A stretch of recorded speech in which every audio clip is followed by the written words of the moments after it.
you can find the hearing presentation online at the NNSA NEPA Reading Room, and that website is www.energy.gov/NNSA/NEPA-reading-room.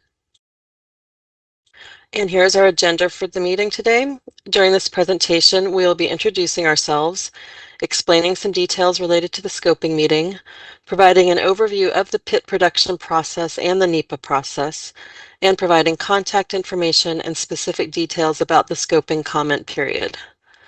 The public comment session will follow NNSA's presentation. During this part of the meeting, you will have the opportunity to provide verbal comments on the scope of the PEIS. And next, a few housekeeping items. The first part of the meeting will last approximately 30 minutes. After the presentation, the public will have an opportunity to provide verbal comments on the scope of the PEIS. We expect the meeting to last about 2.5 hours. The comment portion of the meeting will be recorded and transcribed verbatim, so the goal is to maximize the time available for public comment. To ensure everyone who would like to provide a comment has an opportunity to do so, speakers are allotted 3 minutes to provide their comments. If you have written comments, please summarize them verbally, but also submit your written comments by email or postal mail. There will be no exchange of questions and answers during this meeting. If you have questions about the PEIS, please submit them as a scoping comment. Your audio connections are currently muted. To indicate you would like to provide verbal comments, please use the raise hand function, which I will explain how to use later in the presentation. Commenters will be called upon in the order in which you raise your hand. I will go over the ground rules again before the formal comment period. A scoping comment provides input to NNSA on the scope of the PEIS analysis. It could include input on the range of alternatives to be considered or on the specific analysis of impacts in the PEIS. In addition to your verbal comments today, there are 2 other methods you can use to submit comments on the scope of the PEIS. I recommend that you send them by email to PEIS at nnsa.doe.gov. This is the most efficient and reliable method. Or you can send them by postal mail to the address shown on the screen, which is Ms. Jade Fortner, NEPA Document Manager, Office of PIT Production Modernization, National Nuclear Security Administration, 1000 Independence Avenue Southwest, Washington, D.C., 20585. And now I would like to introduce our NNSA panel members. Kristen Doors is the NNSA NEPA Compliance Officer, or NCO, and is in NNSA's Office of Environment, Safety, and Health, which is also known as ESH. Ms. Jade Fortner is the NEPA Document Manager for the PEIS and presenter for today's scoping meeting. She works in NNSA's Office of PIT Production Modernization. Mr. Ahmad Al-Dawouk is the Associate Administrator for NNSA's Office of Environment, Safety, and Health. Mr. Al-Dawouk has over 3 decades of federal service and serves as NNSA's Cognizant Secretarial Officer for Safety, as well as a certifying official for off-site shipments of materials of national security interest and other hazardous radioactive materials. He is responsible for the effective development, assessment, and consistent implementation of safety programs and requirements across the nuclear security enterprise. In addition, Mr. Al-Dawouk provides executive leadership and oversight of NNSA's programs, policies, and procedures for packaging and transportation, environment and sustainability, nuclear materials integration, and waste management. Mr. Al-Dawouk has some opening remarks about NNSA's mission and the importance of the PEIS process. Thank you, Jackie. Before I proceed, I see some hands up. So I don't know, Jackie, if you want to look into those before I introduce myself. I think they were responding and asking about the, or indicating they'd like to make comments when we get to the comment period. Okay. Okay. All right. Well, thank you. Hello, my name is Ahmad Al-Dawouk, and I serve as the Associate Administrator for NNSA Office of Environment, Safety, and Health. In my role at NNSA headquarters, we are responsible for an integrated response to congressional mandates, including those related to pit production. I previously served as Deputy Associate Administrator for the Office of Enterprise Stewardship and helped establish programs to support NNSA's pit production mission, such as the NNSA Transuranic Waste Program. Our organization, NNSA Office of Environment, Safety, and Health, with guidance from our NEPA Coordinating Officer, Kristen Dors, understands the importance of preparing this programmatic EIS to comply with all regulatory requirements within an aggressive schedule. NNSA needs to respond to specific requirements in 50 United States Code 2538A, which states, quote, consistent with the requirements of the Secretary of Defense, the Secretary of Energy shall ensure that the nuclear security enterprise produces not less than 80 war reserve plutonium pits during 2030. End of quote. This is not an option. We do not have alternative to these mandates. This is our mission, and this programmatic EIS will address alternatives to achieve it and will present potential environmental impacts from implementing those alternatives. NEPA encourages the public's participation in federal decision-making to help public officials like the NNSA make better, more informed decisions on projects that have the potential to impact the environment. We welcome your participation and your comments. Thank you for your time. Now I will turn the meeting over to our presenter and NEPA document manager, Ms. Jade Fortner. Thank you, Ahmad. Hello and welcome to this scoping meeting for the pit production PEIS. My name is Jade Fortner and I am the NEPA document manager for the pit production PEIS. I am joined today by Kristen Dors, an NNSA NEPA compliance officer. We are both career federal employees and are responsible for the development of the PEIS. Kristen and I will provide guidance during the NEPA process and independently evaluate the NEPA document, as well as coordinate evaluation from other expert federal officials. Thank you for taking your time to attend this meeting. On May 9th of this year, NNSA published a Notice of Intent, or NOI, for the PEIS in the Federal Register. This is the government's formal notification that we are starting the NEPA process for the PEIS and accepting scoping comments. We have also posted the NOI and a copy of this presentation on the NNSA NEPA Reading Room website, which can be accessed online. The comment period will end on July 14th. Later in the presentation, I will remind you of the various ways for you to provide comments. This slide provides key milestones related to pit production and relevant NEPA reviews. There have been multiple programmatic and site-specific NEPA documents prepared that have evaluated pit production over the years. The 2008 Complex Transformation Supplemental PEIS evaluated the programmatic impacts of pit production and evaluated the production of 125 to 200 pits per year at 5 sites across the complex. Federal law was enacted in 2014, 50 USC 2538A, to establish the requirement to produce 80 pits per year. This was also addressed in the 2018 Nuclear Posture Review. The 2022 NPR stated that the 2-site strategy at Los Alamos National Laboratory, or LANL, and SRS will eliminate single-point failure and provide flexible capacity options. Site-specific impacts of pit production have been studied extensively at LANL, and its current NEPA document of record is the 2008 Site-Wide EIS, or SWICE. However, in January, LANL published the 2025 Draft LANL SWICE for public review. The final SWICE is expected to be published near next year's end, or my apologies, near this year's end. A new record of decision, or ROD, will follow, and that ROD will describe any decisions at LANL related to pit production. Because all activities at LANL related to pit production are currently in the LANL-SWICE no action alternative, NNSA does not anticipate any changes to decisions related to pit production at LANL.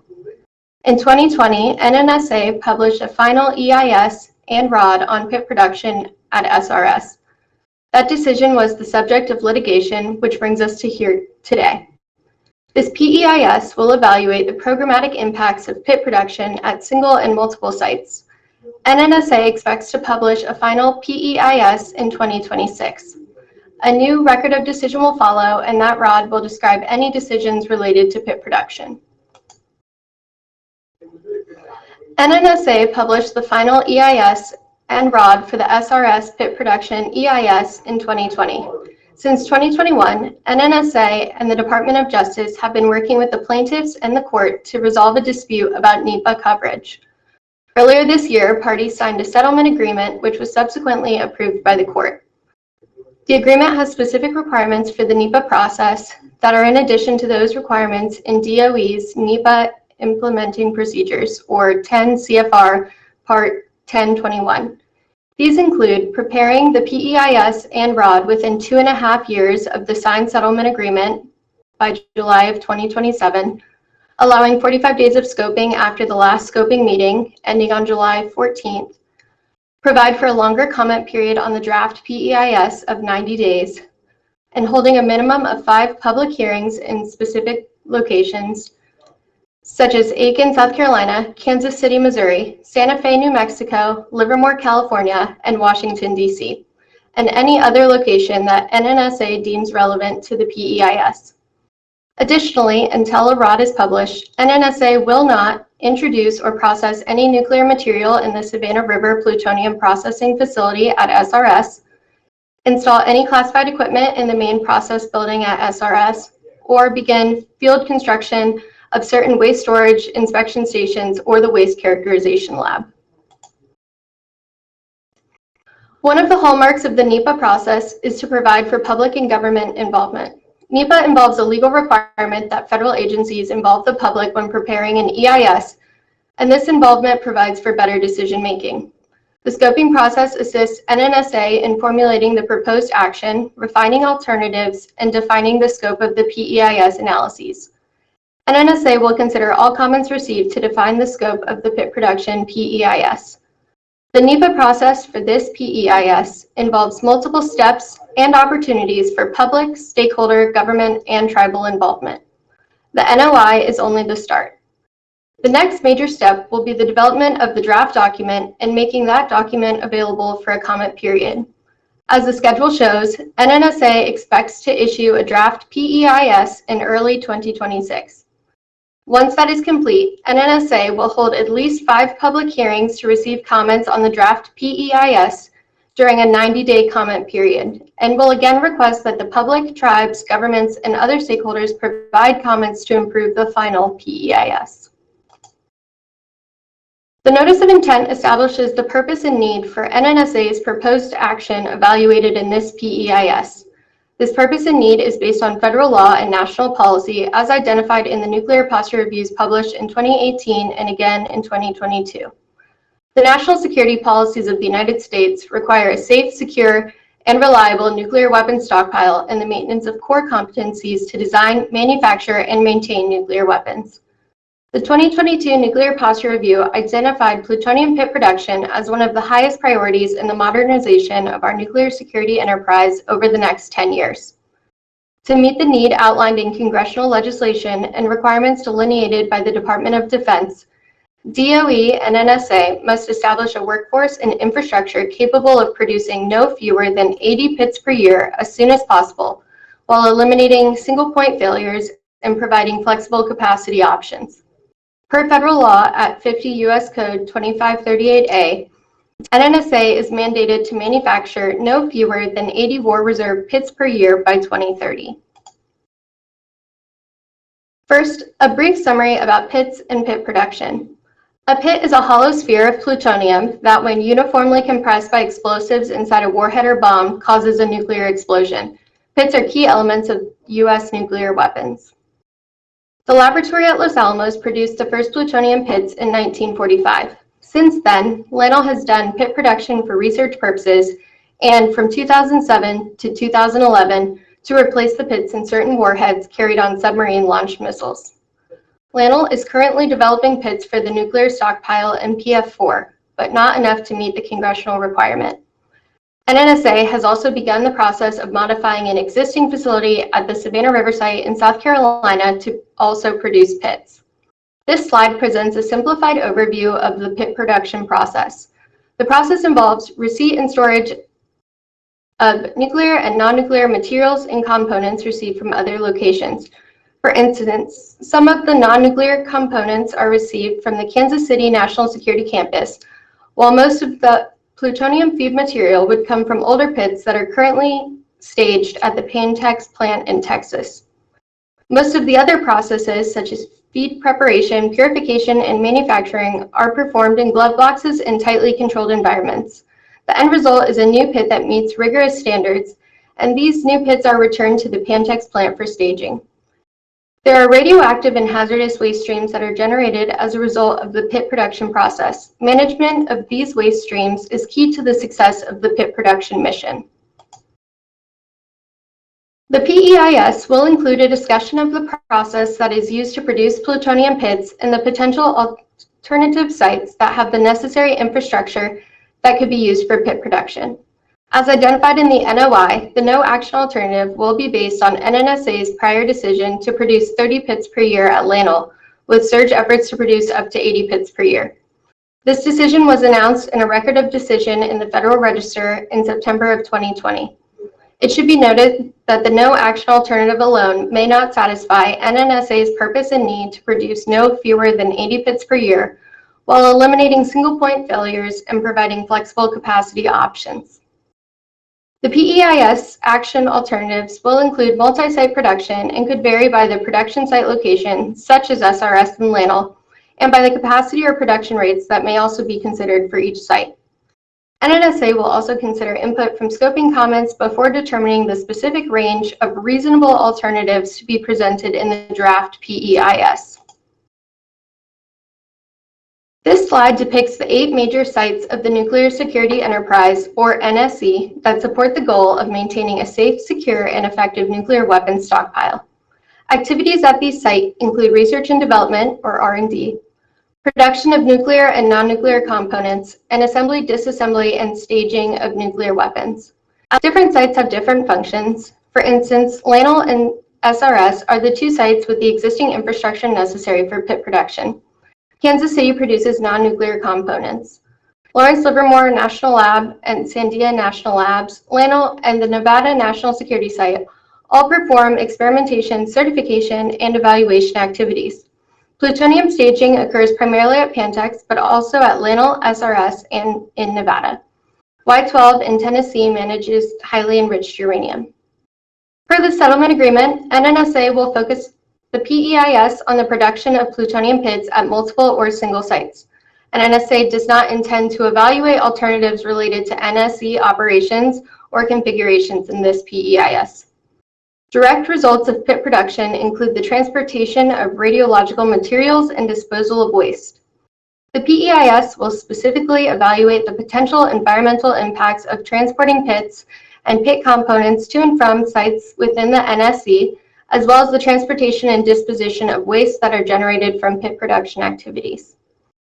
NNSA will describe, but does not intend to evaluate, R&D and R&D related activities at the national laboratories, which include LANL, Livermore, and Sandia, or Nevada in this PEIS. While these activities are an important element of the overall operations of the NSE, they have no bearing on the need to produce pits to meet national security and legal requirements, or whether pits are produced at multiple or single sites. This slide includes the primary elements of a PEIS, such as a summary and intro section, an overview of the pit production process and the related functions for stockpile management, a description of the pit production siting alternatives, and then chapters that go into detail about the range of affected environments by site and resource area, impacts to those environments, as well as regulatory references and detailed technical appendices. These are typical of all NNSA EISs. This slide lists the range of analyses that will be included in the PEIS. The PEIS will analyze environmental resource areas such as land, water, socioeconomics, and ecological and cultural resources, and will also include an evaluation of waste management, human health and safety, transportation, and facility accidents. These are standard for most EISs. For each of the resource areas, for each of the affected sites, the PEIS will describe the affected environment and then present the potential environmental impacts associated with each of reasonable alternatives, including the no action alternative. These are consistent with the resource areas that were evaluated in the Linnell-Swice and the SRS pit production EIS. At the end of the NEPA process, NNSA will prepare a record of decision, or ROD, and consider input from the PEIS, including public comments, and the technical programs, as well as policy and cost considerations. NNSA would not prepare a ROD until at least 30 days after publication of the final PEIS. In addition to your verbal comments today, there are two other methods to provide comments, email or mail, and the moderator, Jackie, shared them earlier in the presentation. For future reference, NNSA has posted this slide presentation on the NNSA NEPA Reading Room website. As mentioned previously, the scoping period lasts until July 14th.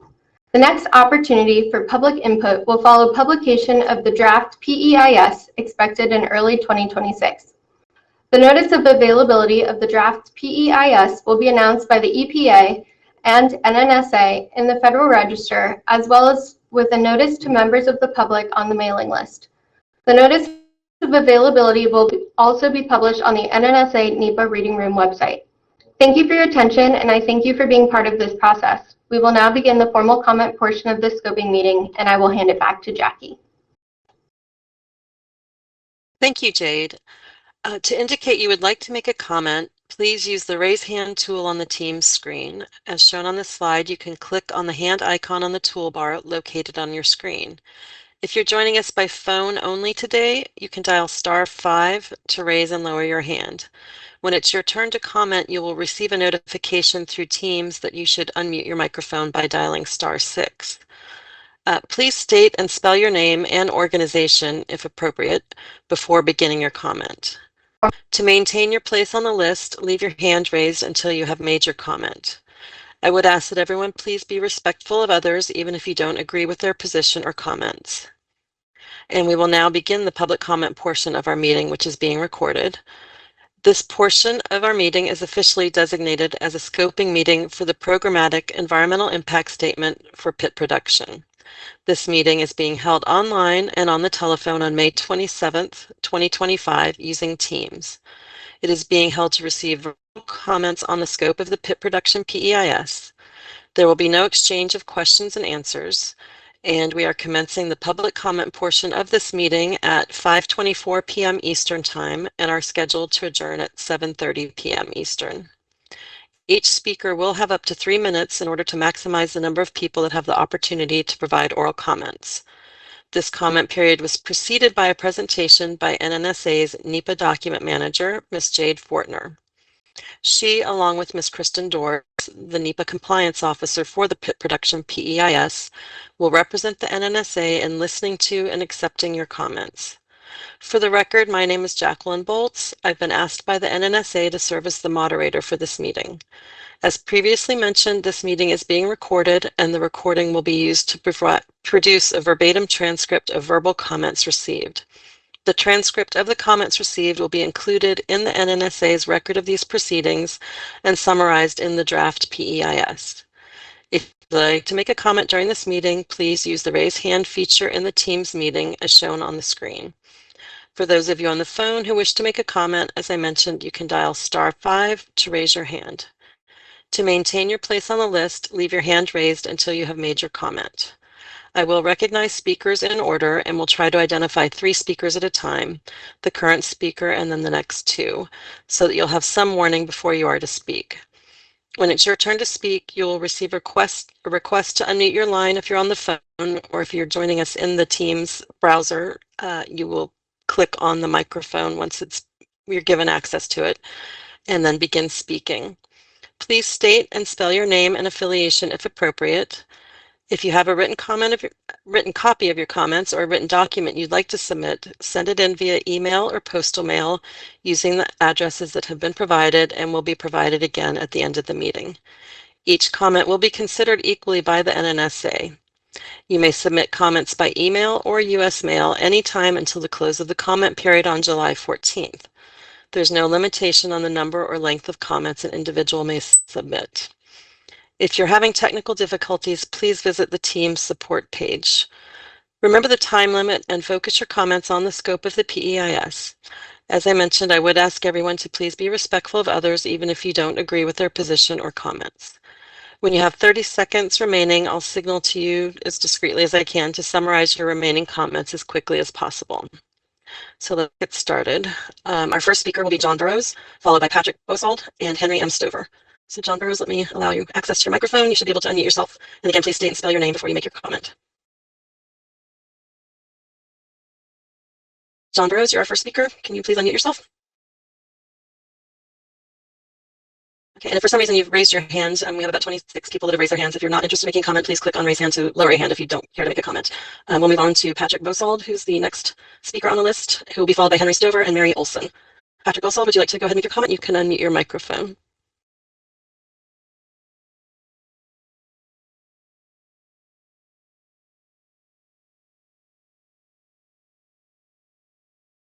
Patrick Bosold, you can click on the microphone to unmute yourself. Okay, we'll move on then. Go ahead. Okay, yeah. Gotcha. Thanks. Your instructions are a little bit confusing because the microphone appears where the person who's trying to make a comment, it's right there, and then it's also on the upper right-hand part of the entire screen.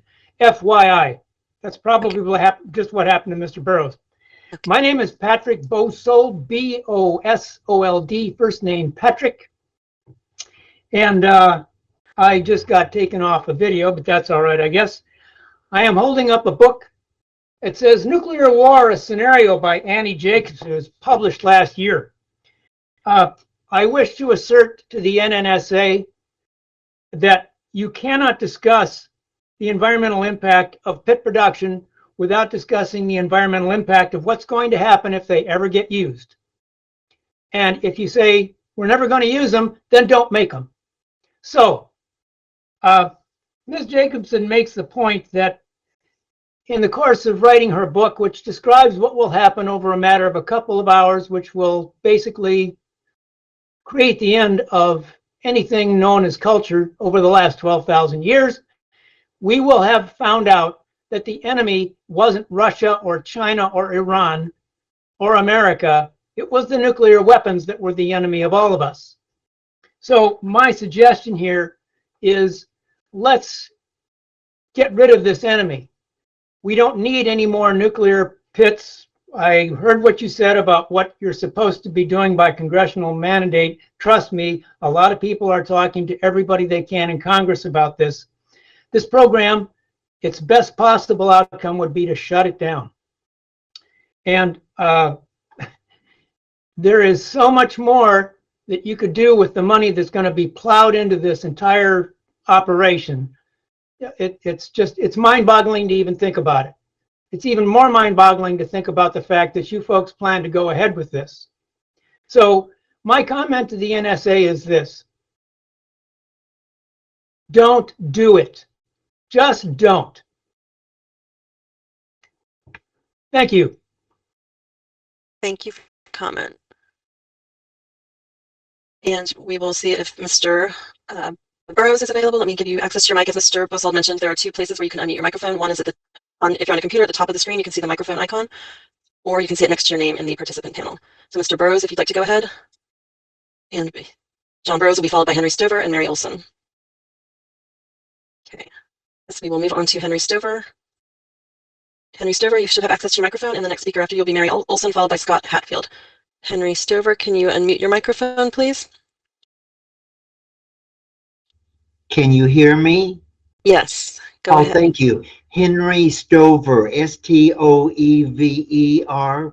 And I'm from the Kansas City region, and we have been combating the weapons plant that we have. Some people call it the bomb factory, and it has not been truthful with the American public.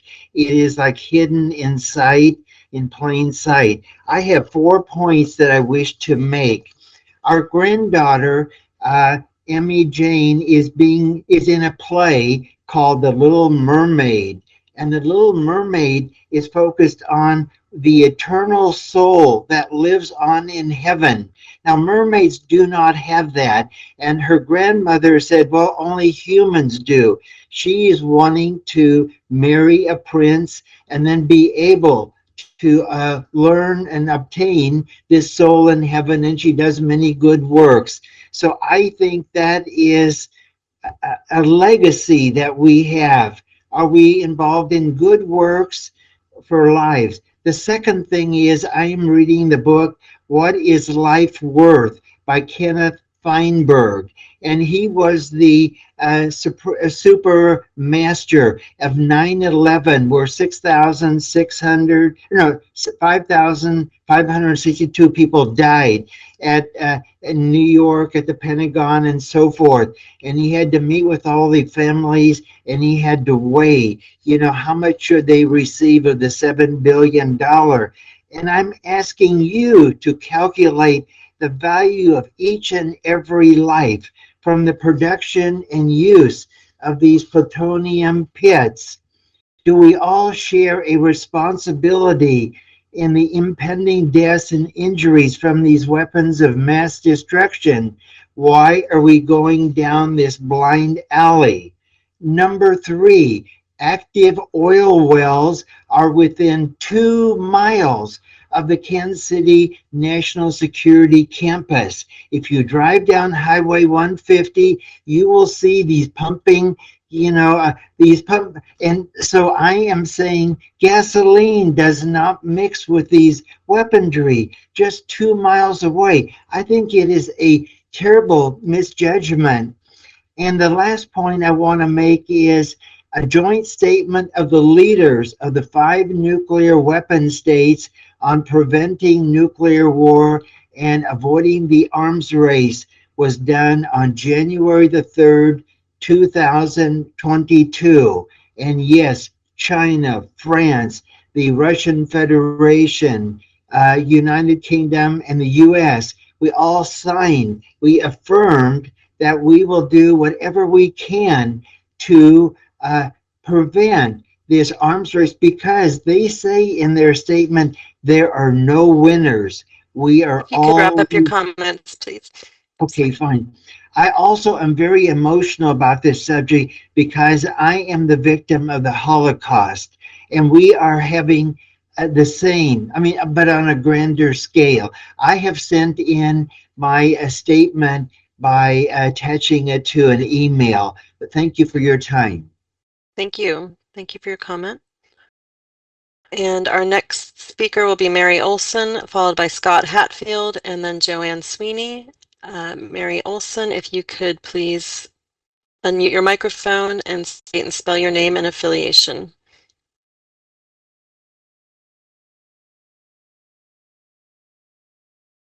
My name is Mary Olson, Maryolson. I am with Gender and Radiation Impact Project. I will be submitting some written comments. I agree with the previous 2 speakers, particularly with Patrick, and I want to remind the NNSA that half the world has now signed a treaty, the Treaty on the Prohibition of Nuclear Weapons, which affirms that all of these activities go against a shared future and are therefore in the category with chemical and biological weapons, illegal. I encourage NNSA as parents and grandparents to work with our government to achieve this country adopting the Treaty on the Prohibition of Nuclear Weapons. We don't know how long that will take. In the meantime, you're doing this analysis. I'm chiming in because it must be evidence-based, and the evidence must include citations that anyone can look at. And the first thing we need to talk about is the period of hazard. Plutonium is forevermore in our environment. That needs to be included in these statements. The next is the type of hazard. Is there any residual fission products in this plutonium? What are the chemical and hazardous materials that are involved? The next thing is the evaluation. What is being measured in terms of human impact? Is it only cancer? That's a big mistake. We now know that fertility is a factor. Cardiovascular outcomes, including heart attack and stroke, are documented outcomes of radiation exposure. We have genetic and epigenetic impacts. We have intergenerational impacts. Limiting this analysis simply to a cancer with a long-term latency is not sufficient for evaluating what will happen to the communities that are hosting, being impacted by transportation, and where the waste ends up. It's a big network, and all of these types of impacts need to be evaluated across the entire network. And then we come to the type of hazard in terms of exposure. Typically, only external exposure has been evaluated. That's not sufficient for an alpha emitter like plutonium.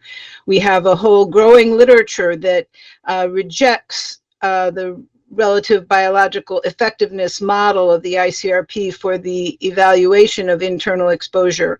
That literature needs to be included in this evaluation because it is not only this year, next year, and cumulative, it is forevermore. And if that is not included in the evaluation of exposure, it's a big mistake. And finally, 30 seconds. Who in the human family is being considered? Pregnancy has to be considered, but the A-bomb survivors data, which is based solely on external exposure, also points to a 7 times greater impact in terms of 60-year cancer outcomes when the exposure is evaluated of little girls who are exposed compared to the young adult males who underpin reference man.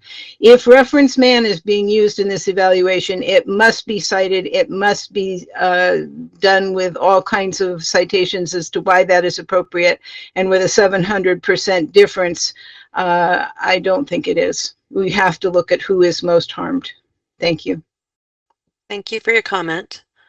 Our next comment will be Scott Hatfield, then Joanne Sweeney, and I'll come back to John Burrows to see if he's able to unmute his microphone. So Scott Hatfield, you can unmute your microphone. Please state and spell your name and your affiliation if appropriate. Scott Hatfield, your microphone is available for you to unmute. Okay, we will move on to Joanne Sweeney, who will be followed by John Burrows if John Burrows is still on the line, and then Mark Muhich from Sierra Club. Joanne Sweeney, go ahead. Okay, hello, my name is Joanne Sweeney, Joanne Sweeny, and I am with Nuclear Watch South in Georgia.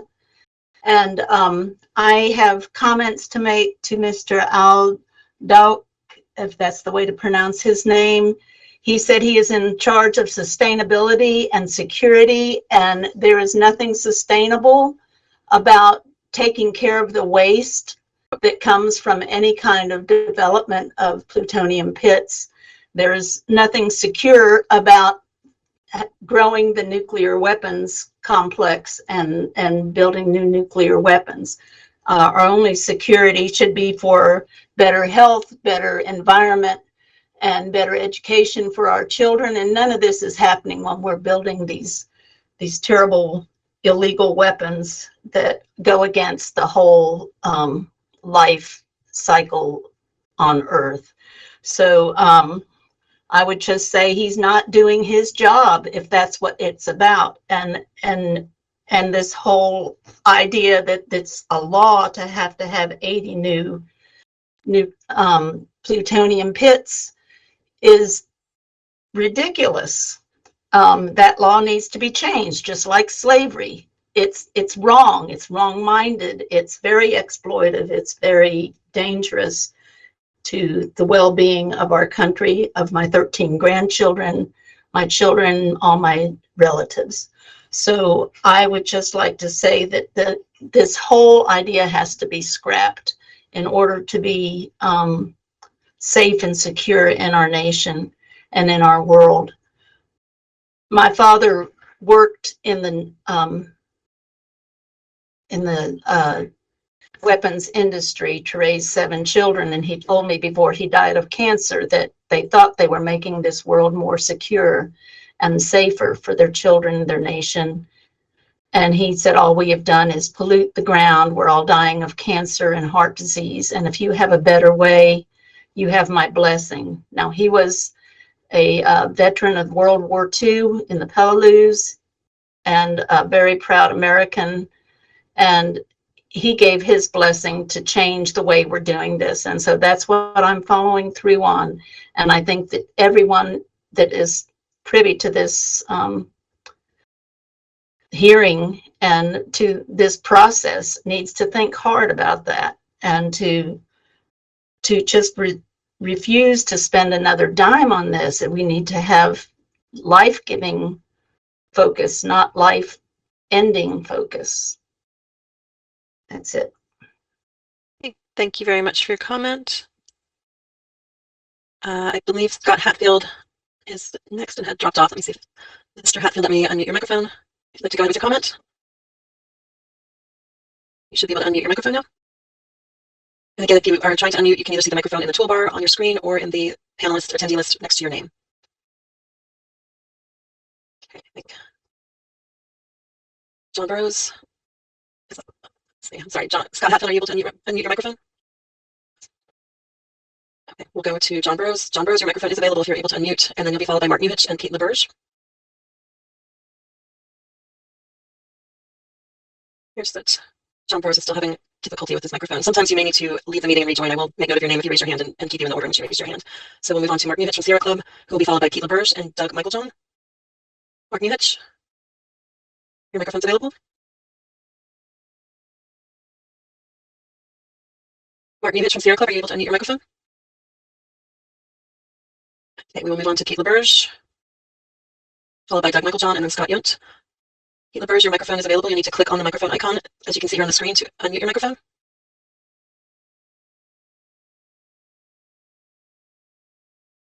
Kate LaBerge, are you able to unmute your microphone?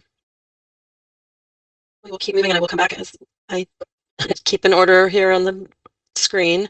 Doug Michaeljohn, your microphone is available. Thank you. Can you hear me? Yes, go ahead. Thank you. Thank you. My name is Douglas Michaeljohn. The last name is M as in Mary, EIKLEJOHN. That's all one word. I'm with Conservation Borders, New Mexico. I'm joining this from Santa Fe, New Mexico.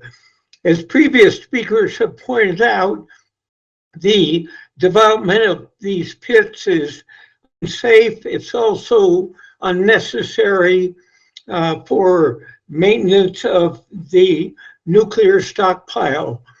With specific reference to New Mexico, there are 2 facilities in New Mexico that will be affected by this program. One is Los Alamos National Laboratory. The other is the Waste Isolation Pilot Plant. The Programmatic Environmental Impact Statement must take into account not only the impacts on those 2 facilities and the communities in which they are located, that is Los Alamos, New Mexico, and Carlsbad, New Mexico, but also the impacts on the communities that are located on the roads and other routes to those facilities. Do those communities have adequate emergency response facilities and people to deal with accidents should they occur? And what is the impact on those communities of having plutonium shipped through their boundaries? Does that have an impact on, for example, the economic value of housing in those communities? Does that have an impact on whether or not people want to live in those communities? All of those things need to be taken into account by the programmatic environmental impact statement. I anticipate that we will submit written comments, and I thank you for your attention to those issues. Thank you very much.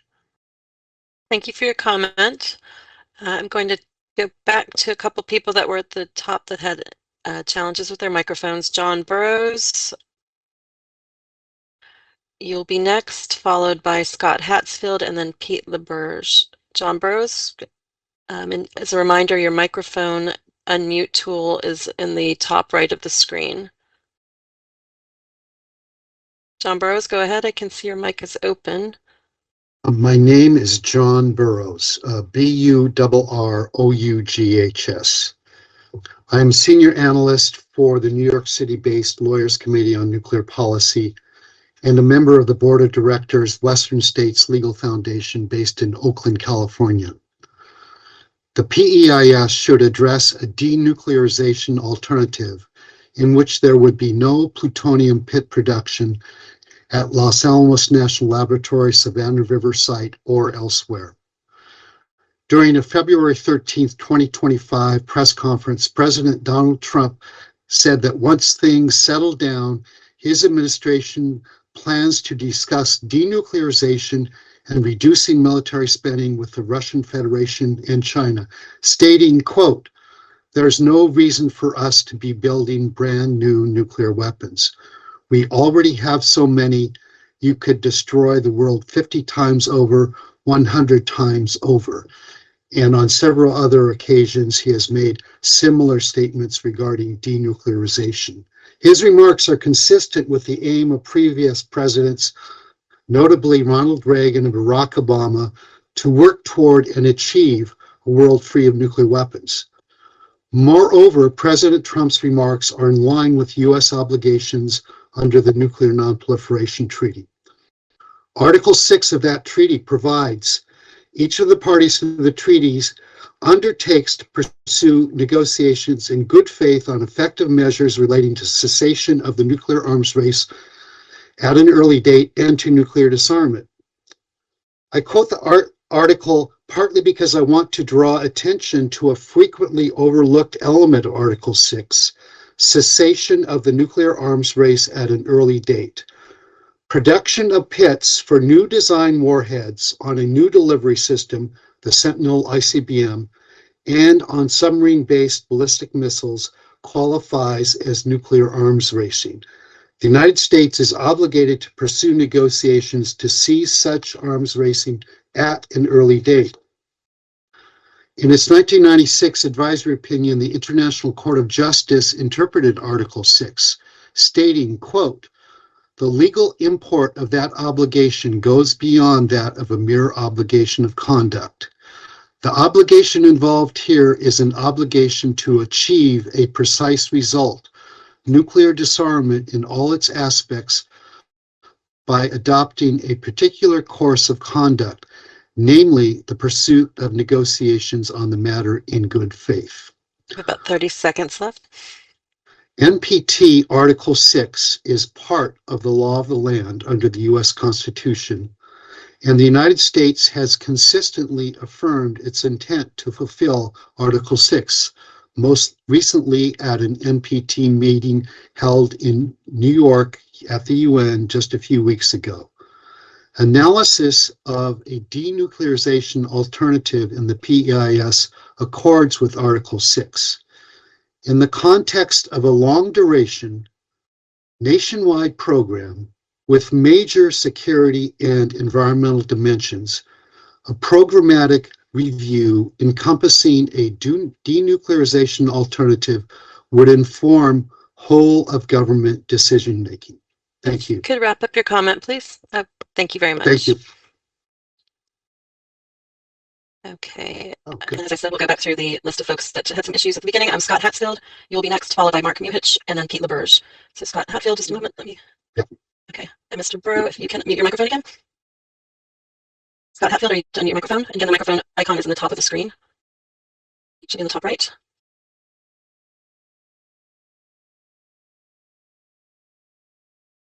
Scott Hatfield, your microphone is available if you're unable to mute. Please go ahead with your comment. Okay, we will move on to Mark Muhich from Sierra Club, followed by Keith LaBerge, and then Scott Yunt. Mark Muhich, can you unmute your microphone and state your name and your affiliation, please, and spell? Okay, apparently still having challenges with the mic, and so we will move on to Pete LaBerge. Pete LaBerge, your microphone should be available to you. You can either click on the microphone icon at the top of the screen or in the attendee list next to your name.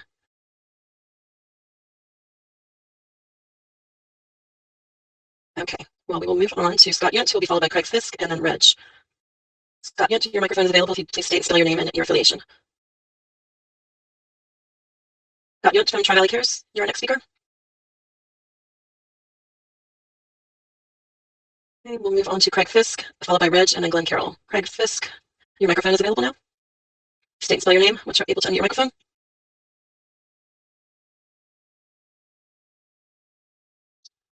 Craig Fisk, can you unmute your microphone? The icon is either next to your name on the attendee panel if you click on people or in the toolbar at the top right of the screen.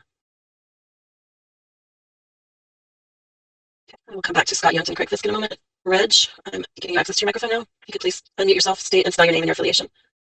Can you hear me? Yes, go ahead. Great. Excuse me. My name is Regina Sneed, spelled Regina.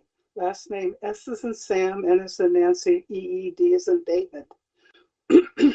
I live in San Francisco, California. I'm a retired civil rights attorney and citizen environmental activist. I've been involved in nuclear disarmament issues for about 40 years, and I'm also a life member of Women's International League for Peace and Freedom, a 110-year-old peace organization who works a lot on nuclear issues. May I make one note about scheduling before I add some comments? Holding the hearings right after a holiday weekend is not very friendly. Holidays are really times for families and folks, and also folks who don't have a good internet connection at home, or because they live in a rural area, like one of my friends in New Mexico, are really excluded from participating here today. They might submit some written comments later, but they're missing hearing this testimony today that might influence what they say in written comments. So I hope you'll consider this in timing for future public comment sessions.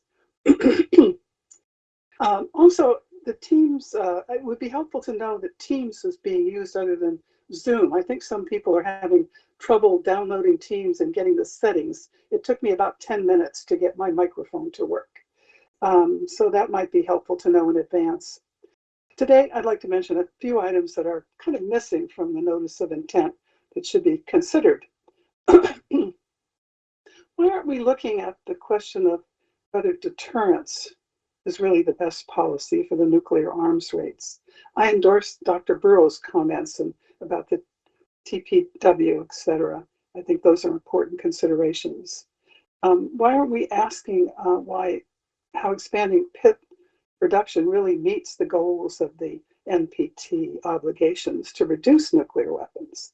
I think the scoping should include a reduced operations alternative as well as a true no action alternative. I don't think setting up that we have to have so many PITs produced as part of the no action alternative is truly a no action alternative. We also don't really know the cost estimates for this program, and we really should have those so that we can compare them to the costs of other social programs which are experiencing really large cuts in this big, beautiful budget bill that our current president is attempting to get through Congress. You will hear from others today whose comments are more detailed about the impacts of this expansion, but I'm most concerned with the impacts to my community. Livermore Labs is about an hour drive from my home in San Francisco, but it's still close enough for an accident or a fire, which happened recently. A brush fire out there happened at the labs, could supposedly you could wrap up your comments, please. It was contained, but it could cause a problem. So I'm concerned about those. I will try to provide some written comments. Also, I'm concerned about the WIP program not having capacity for receiving more wastes from this effort. Thank you. Thank you for your comments. We will go to Scott Yunt and Craig Fisk, and then I will go back to Scott Hatfield. So Scott Yunt, if you're on, if you could please unmute yourself, state and spell your name and your organization. Your microphone is available. Scott Yunt from Tri-Valley Cares, are you able to unmute your microphone? And Craig Fisk, your microphone is available if you're able to unmute yourself and please state your name and spell it. Okay, I'm going to move to Scott Hatfield.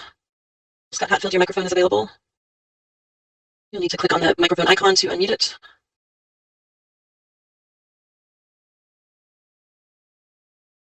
Okay. Scott Hatfield, are you there?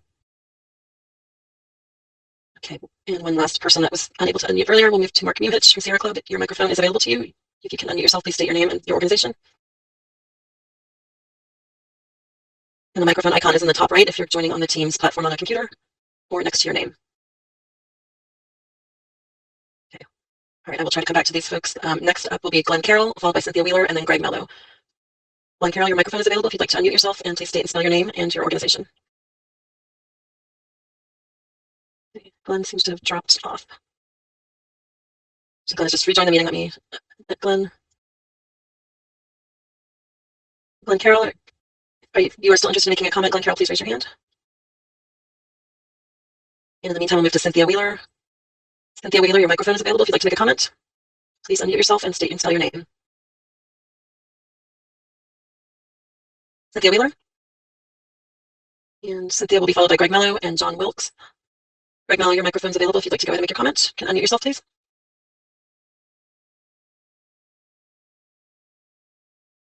Greg Mello, are you able to unmute your microphone? Okay, we will move on to John Wilkes, followed by Dylan Spalding and Sharon Howard. John Wilkes, please unmute your microphone. And again, the microphone icon, if you're joining on a computer, is in the top right of the screen. You can also click on the People toolbar or icon on the toolbar, which will show you a list of attendees, and next to your name, you can see the microphone icon. You need to click on that so that it shows as it does on the screen without the slash through it.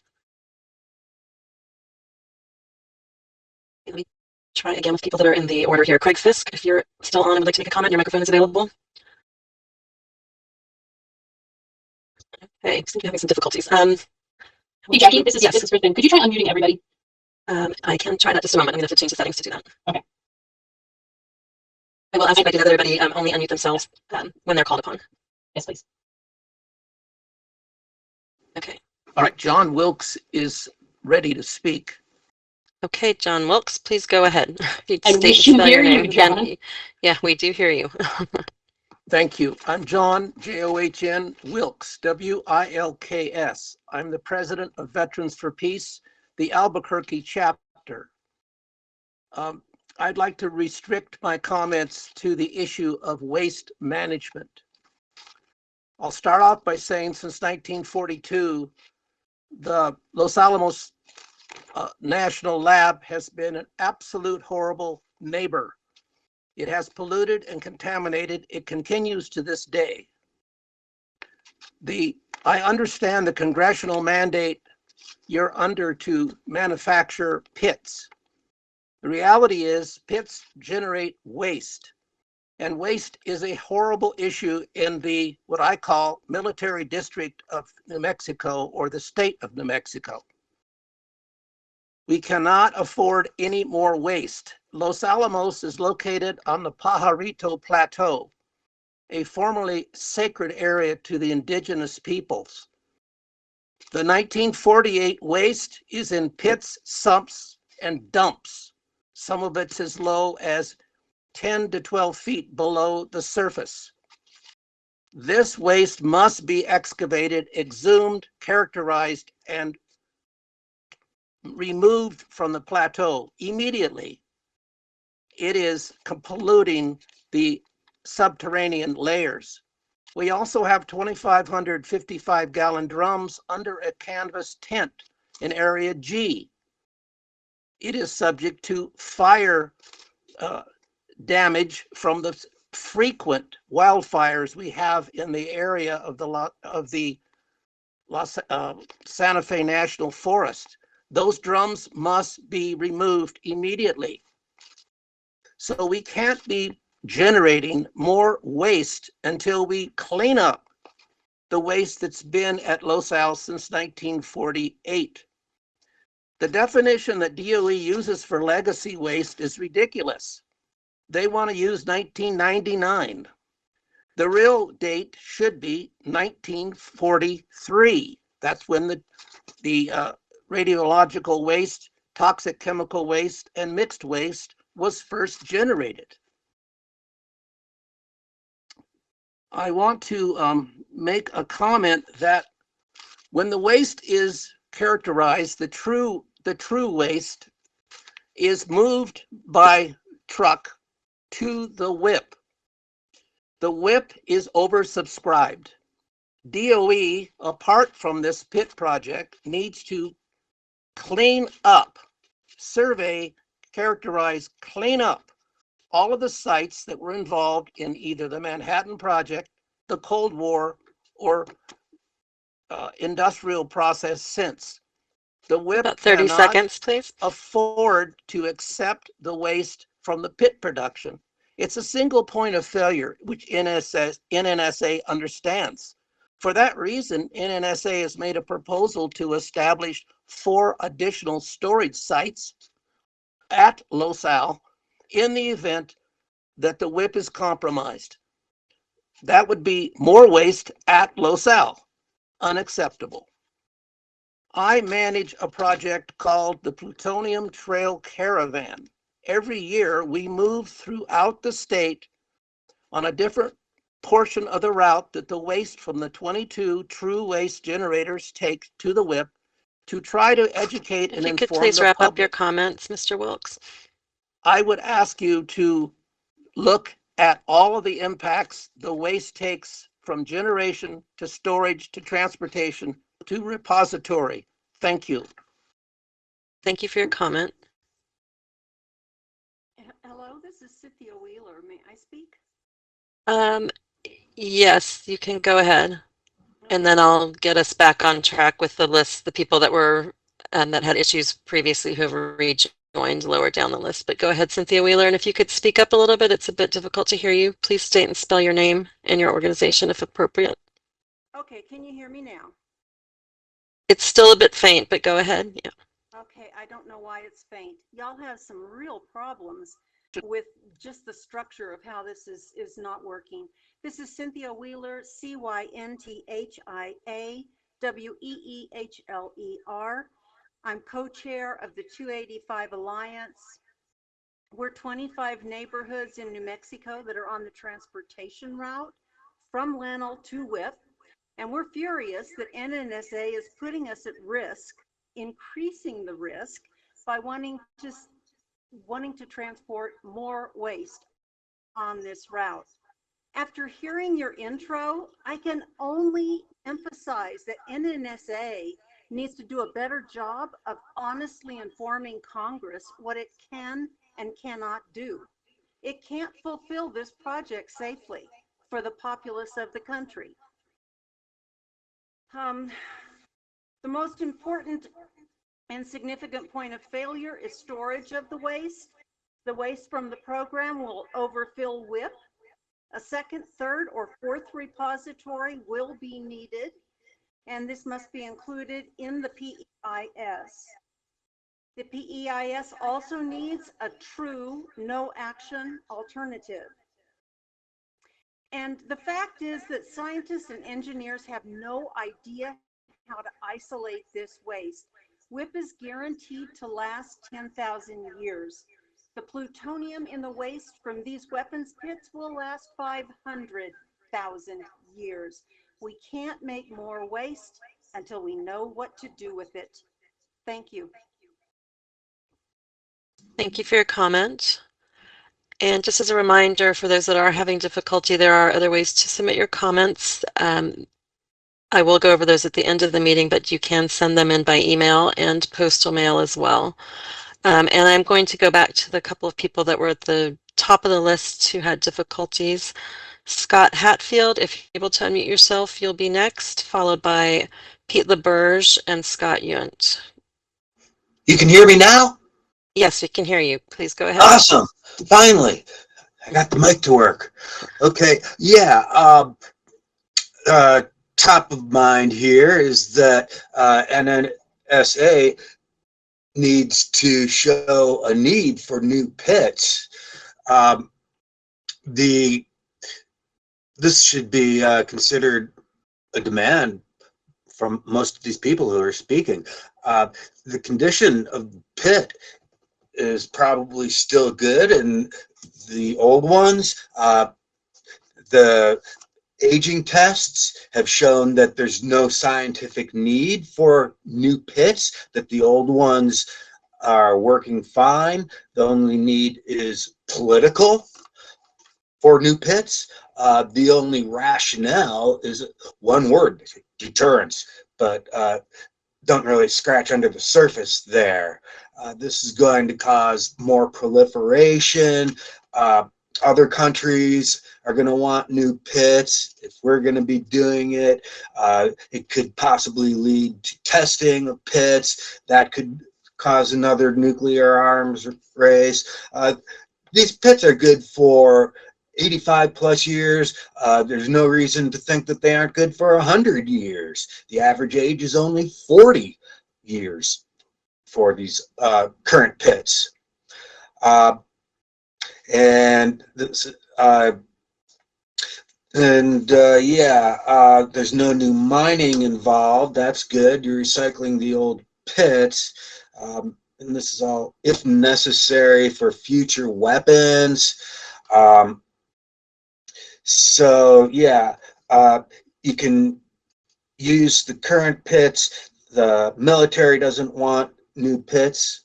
The Navy has said that they don't want them for their submarine. It reduces the versatility of their submarines, and they can't use them for the purposes that they want to use their submarines. So that's political override there. So there needs to be measures to address the remediation and waste. These need to have timelines and methods associated with them. You're going to need a no action alternative that has no action for no new plutonium pit production. You have about 30 seconds. You need to comport with the non-proliferation treaty. You need a reduced operation alternative.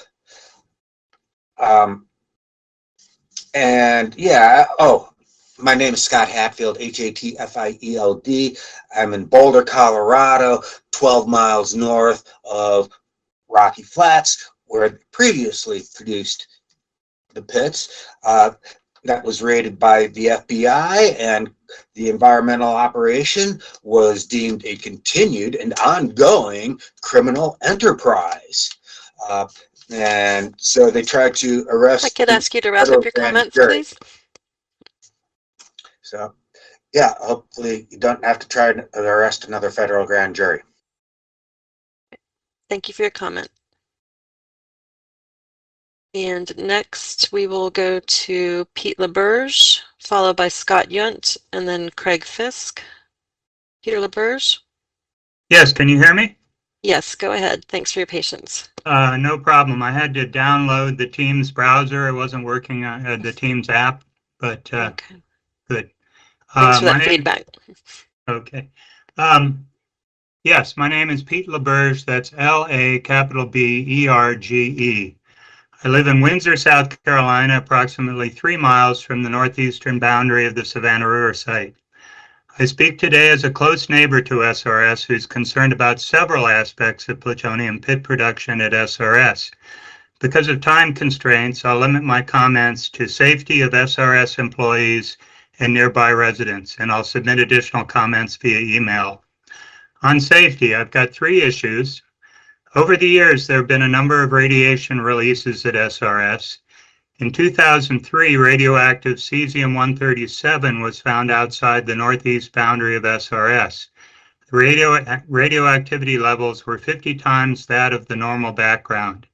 In 2009, SRNS published an environmental report which studied potential human exposure to current levels of tritium oxide in humans who might live, hunt, fish near SRS and the Savannah River. Radiation levels were significant but projected to be below acceptable levels. However, why should any levels of radiation contamination be acceptable? My point is that at SRS and previously at Rocky Flats, there's been a history of mishandling of nuclear materials. How robust will safeguards be in the former MOX building, which is being retrofitted for pit production? Number two, as of February 2025, there are 43 underground tanks at SRS containing 35 million gallons of highly radioactive salt and sludge. These 50-plus-year-old tanks are deteriorating at a rapid rate. The need for patching of the degraded tanks was discussed at the most recent Citizens Advisory Board meeting. The best-case scenario for emptying all of the tanks is 2037. Will the pressure and the cost of standing up the pit project have an adverse effect on tank closure, further risking the safety of nearby residents?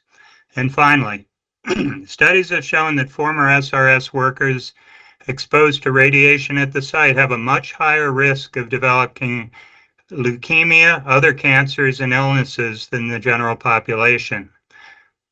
A cottage industry of companies and law firms now compete to help them receive up to $400,000 from the Radiation Exposure Compensation Act and the Energy Employees Illness Compensation Act. What improved radiation reduction and detection methods will be put in place to eliminate these long-term illnesses in plutonium pit production employees? Thank you for the opportunity. Thank you for your comment.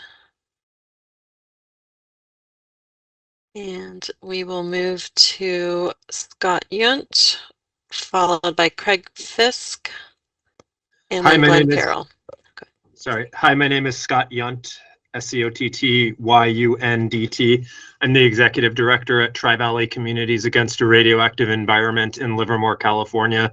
And I'm speaking today on behalf of our 5,600 members who mostly live in and around Livermore and Lawrence Livermore National Lab, which is already deeply involved in supporting expanded plutonium pit production. In fact, the 2025 fiscal year budget request for Livermore included $82.85 million for enterprise pit production support work, though that work has never been analyzed in any NEPA document. And that's one of the reasons why Tri-Valley Cares was a plaintiff in the litigation that spurred this programmatic environmental impact statement. Livermore is designing the new W87-1 for the Sentinel ICBM program, which as currently designed requires new plutonium pits be manufactured. And in fact, the first 10 years of plutonium pit production at Los Alamos National Lab, like the next 10 years of production, is for this weapon. The Air Force recently announced, however, that the Sentinel missiles will require all new silos and will not be reusing existing Minuteman III silos as previously budgeted. Air Force officials have recently said that the Minuteman III ICBMs could be in service for an extra 20 years because of this development until 2050. The missile was originally expected to be decommissioned in the 2030s. These Minuteman IIIs would likely have to go through a costly life extension program to remain in the stockpile. This PEIS must discuss the alternative of not moving forward with the Sentinel program and instead explore long-term life extension of Minuteman IIIs that would reuse the W87-0 pits that's already in those weapons. There is no mandate that the ICBMs be replaced with an entirely newly designed warhead and missile. This is a reasonably foreseeable possibility and one that would likely majorly reduce the need for newly produced plutonium pits, as well as saving taxpayer dollars and freeing up the national labs to work on other priorities, and thereby negating the need for 2 plutonium pit production sites. In 2012, Livermore lost its authority to have bomb-usable quantities of special nuclear material, including plutonium, on site. That came after it failed security drills that showed how impossible it is to keep this material safe in a 1 square mile facility with houses built up to the gates and 7 million people in the 50-mile radius of the facility. However, in January, NNSA and LLNL released a notice of intent proposing enhanced plutonium utilization to increase the administrative limit for the amount of plutonium that can be experimented with at individual workstations at Livermore Lab. In other words, to conduct riskier experiments, to increase the plutonium throughput throughput at the lab and increase the amount of radioactive waste generated and increase the security. Most of this work would take place in the superblock, which is just a couple hundred yards from suburban houses, city parks, and an elementary school. The PEIS needs to explain the extent to which enhanced plutonium utilization at Livermore Lab is to provide enterprise pit production support. In other words, if Livermore Lab did not conduct this work at all, would it still need to increase plutonium utilization at the site? Further, the PEIS should provide detail about whether the proposed alternative will require full plutonium pits to be shipped to Livermore, machined 30 at Livermore, seconds, please. or would Livermore Labs experimental test facilities, referred to the shake and bake facilities, be conducting tests on full pits or hemishells? Finally, the PEIS should analyze the potential impacts of its plan to increase plutonium pit production on further proliferation of nuclear weapons and proliferation of new nuclear weapons in the world. Thank you. Thanks for your comment.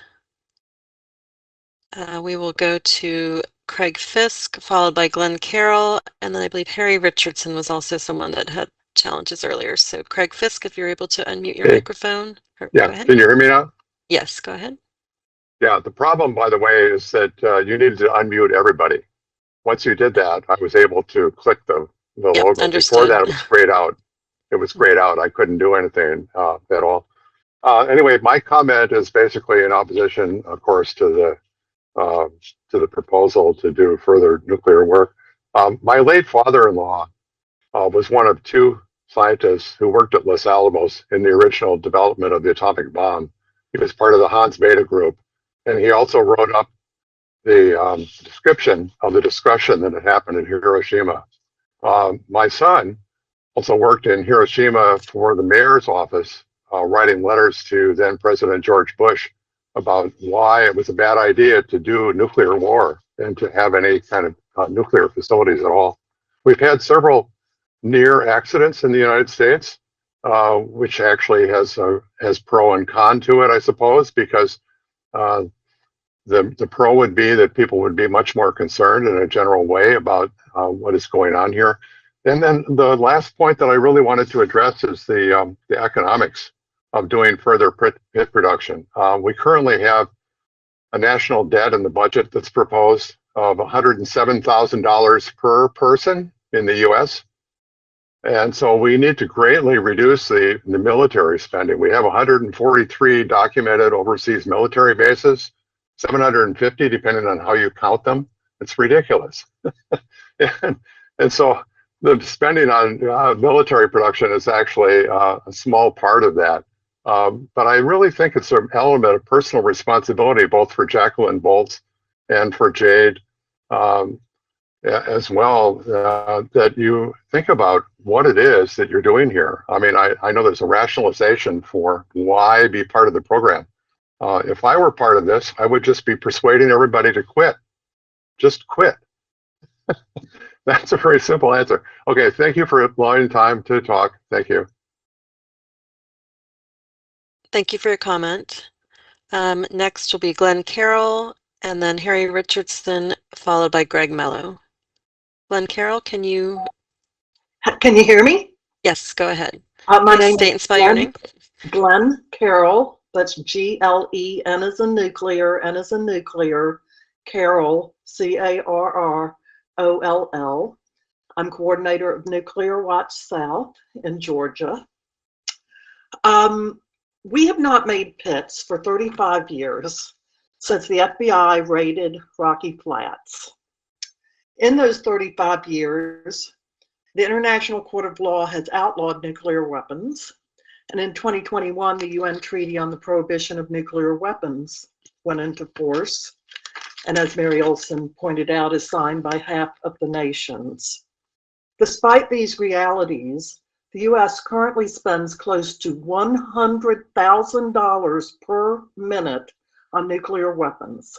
The US spends more than all other nuclear armed nations combined. The Notice of Intent lists 13 potential items to analyze for the PEIS. They are important considerations of manufacturing plutonium pits on soil, air, water, noise, plants, animals, and more. But you must as the first speaker said, analyze the impact of using the nuclear weapons, which are each catastrophic to the environment. The PEIS should analyze, for instance, how many plutonium pits may be exploded on the Earth before all life is extinguished. The alternative to analyze in the PEIS is the environmental impact of nuclear disarmament. We need DOE and NNSA to take on the difficult enterprise of dismantling nuclear weapons and containing tons of fissile materials and radioactive waste. Thank you for hearing me. Thank you for your comment. We'll move to Harry Richardson if you are still online, and then Greg Mello and Dylan Spalding will be after Harry Richardson. My name is Harry Richardson, HARRYRICHARDSON. I'm a veteran of the Air Force and a member of Veterans for Peace. I'm attending this meeting today from Socorro, New Mexico. My 4 siblings were born here, and we were all raised here within 30 miles of the site of the first atomic bomb and testing to present date of military munitions. Even my children lived here in the 90s, and my grandchildren come here today to visit. So I ask that the Department of Energy and the NNSA place a higher priority on the safety and well-being of workers and frontline communities. The PEIS should address remediating existing environmental harm and be transparent about cumulative risk associated with pit production. Questions: will new design nuclear weapons, new pits promote U.S. resumed testing? And if so, as per the 1970 Non-Proliferation Treaty,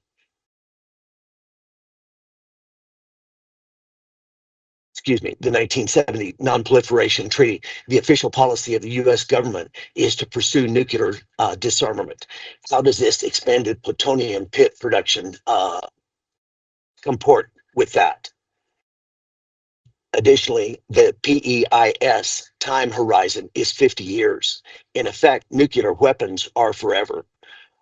There should be a genuine no-action alternative or dismissing nuclear weapons program in alignment with the NPT.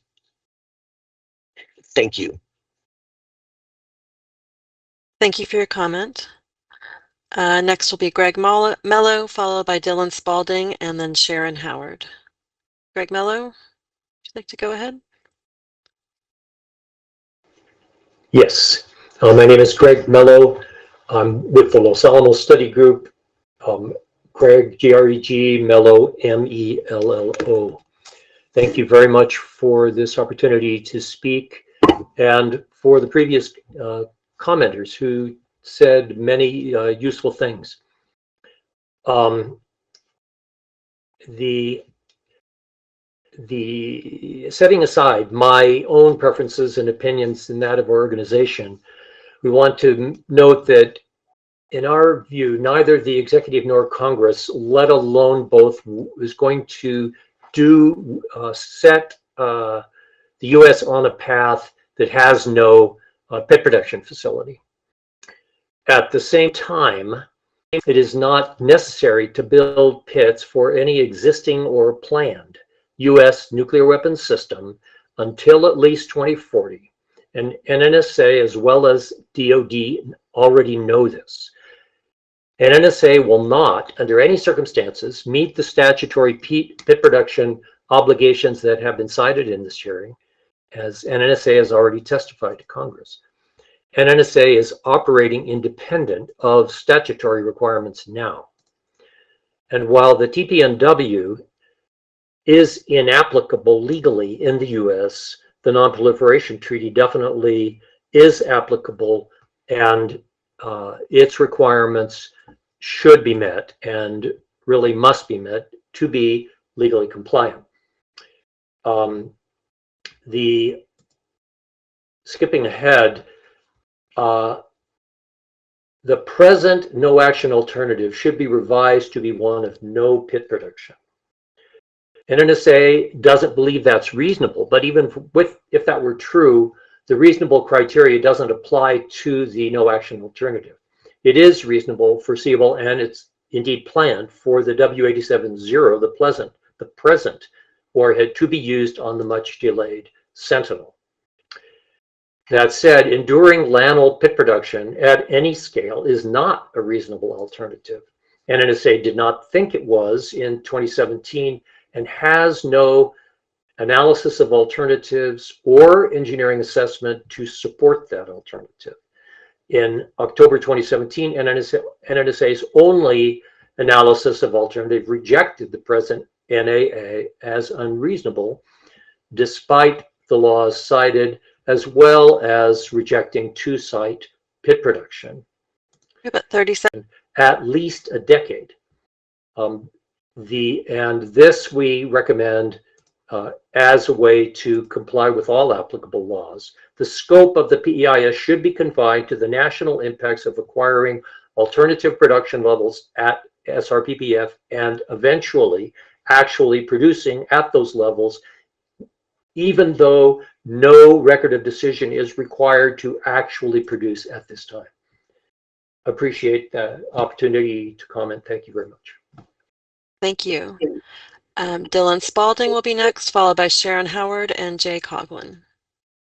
Dylan Spalding. Thank you. My name is Dylan Spalding, SP in the Global Security and Concerned Scientists, and I've been studying and analyzing the technical bases for the program as well as the safety and environmental implications. The two-site approach that's being pursued in order to satisfy the congressional per year as close to 2030 as possible.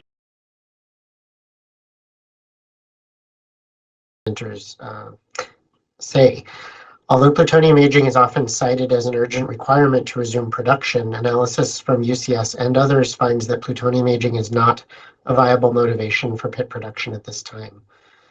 New pit production is unrelated to any effort to maintain the safety, security, and reliability of the existing U.S. stockpile.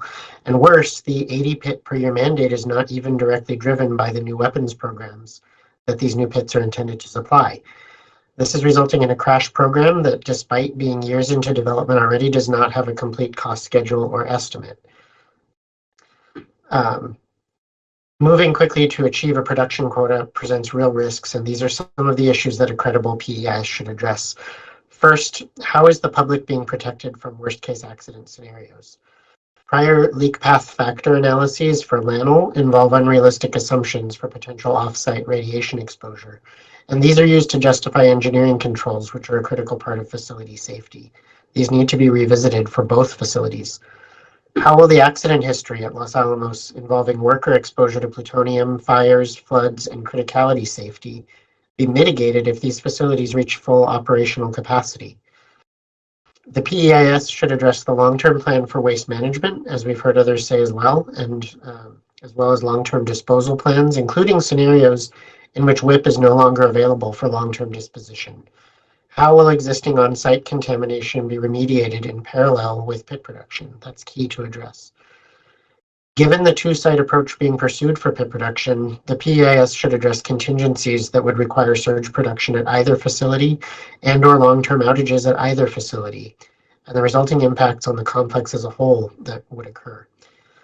Although the two-site solution has been touted as providing redundancy or avoiding single-point failure, as you said in your introduction, it is in fact more likely to double risk with accident consequences propagating to the other facility due to shared procedures and protocols.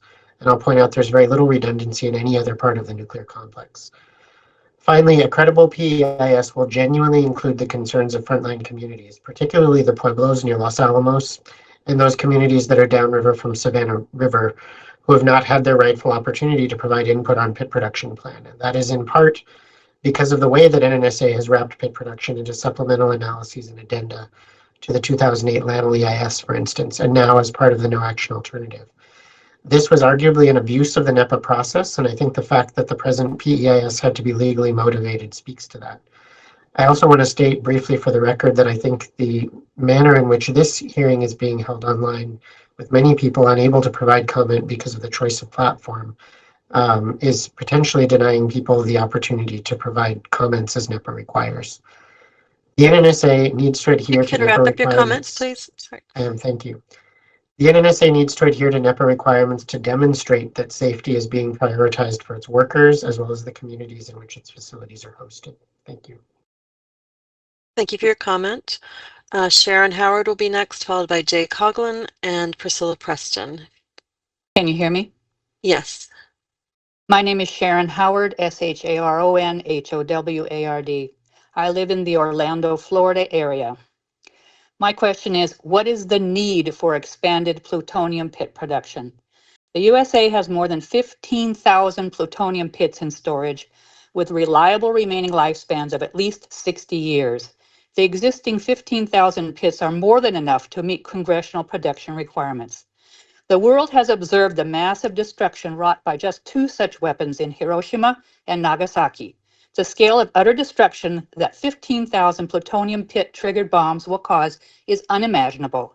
So again, I ask, what on earth is the need for expanded plutonium pit production? The existing number of pits is obviously more than needed to essentially end all meaningful human existence on Earth. This program must be shut down. Thank you for your comment. Jay Coughlin appears to have dropped off, so we'll move on to Priscilla Preston, followed by David Rosen and Jim Mara. Priscilla Preston? Yes. My name is Priscilla Preston, Priscilla Preston, from Columbia, South Carolina. I'd like to talk about the environmental and health risk of plutonium pit production. Airborne radiation, which slowly leaks out of storage containers, increases cancer risk for workers and their communities. Accidental leaks can cause a long-term environmental damage for soil and water. For the unfortunate workers who accidentally ingest microscopic amounts of plutonium, it can cause lung and bone cancer as well as liver damage. All of the risks are exponentially increased with production being planned at 2 locations. And to take such risk without any additional benefit is unreasonable, especially given the fact that the lifetime of plutonium pits is approximately 85 years. The average age of existing pits is around 40 years. New pits are not needed for new weapons. Existing pits can be reused. However, the main reason for not investing in an exorbitantly expensive modernization program is that it is not physically possible for humans to use the weapons. Human civilization would be destroyed after only a few have been launched. Hopefully, our government is not planning to have robots continuing to fire nuclear missiles after most living beings on Earth are dead. That is the only way that the stockpile could be used. Even those who believe war is sometimes necessary must concede that to use even one nuclear weapon is morally wrong due to collateral damage on innocent civilians and the environment. To use multiple nuclear weapons would cause the end of human civilization within days. We should be talking about ways to safely dismantle and dispose of the waste of the existing stockpile, not ways to create new plutonium pits. I urge the NNSA to consider all the public and environmental risks that come with plutonium pit production and make a recommendation against additional production. We do not need to plan for and invest in the possible destruction of human civilization. Thank you for giving me this opportunity to express my concerns. Thank you for your comment. We'll move now to David Rosen, followed by Jim Mara, and Española Community will be next. Good afternoon. My name is David Rosen, Davidrosen. I'd like to speak. I'm speaking on behalf of the Permian Basin oil producers and ranchers. We're all concerned about the waste stream in as much as so far it looks like the Hobbs waste area, nuclear waste, has been blocked, and we look forward to a complete blocking of the Andrews waste site, in as much as the oil and gas production out of the Permian Basin is approximately 40% of the oil and gas that's produced within the United States. And as far as we know, until tanks and airplanes do not need petroleum, we will still need petroleum for production and for national security. And when we get some nuclear waste spills in the area of the Permian Basin, that will be a shutdown of the oil and gas production for, as I said, roughly 40% of the nation's internal production. There have been train wrecks constantly in southeast New Mexico and West Texas. I would agree with what was previously said by Joanne Sweeney, Doug Micklejohn, John Wilkes, Cynthia Wheeler about the waste stream. We're extremely concerned and still waiting to hear from the Supreme Court as to what will happen for the Andrews County disposal site. We also should note that indeed the WIP site at Carlsbad is also not all that far from oil and gas production itself. So we're quite concerned with the waste stream, and that is why we look forward to significantly more investigation into other sites other than where minerals are needed, what minerals are produced from the ground in areas that are designated as potential nuclear waste sites. So thank you for your time today, and I appreciate Mr. Bolts. Thank you. Thanks for your comments. Our next speaker will be Jim Mara, followed by Española Community. I see Jay Coughlin has rejoined, so if you'll hang on just a moment, Jay, we'll get through these first couple people and then come to you. So Jim Mara, if you'd like to go ahead. Good evening. My name is Dr. James Mara, James Marra, and I am the Nuclear Technology Advisor at Citizens for Nuclear Technology Awareness located in Aiken, South Carolina. We are a non-profit organization consisting of over 450 members. We are an educational and advocacy group promoting the safe and effective use of nuclear technology as it relates to energy, healthcare, national security, and the environment. Our organization endorses the Savannah River site for the potential plutonium pit production mission.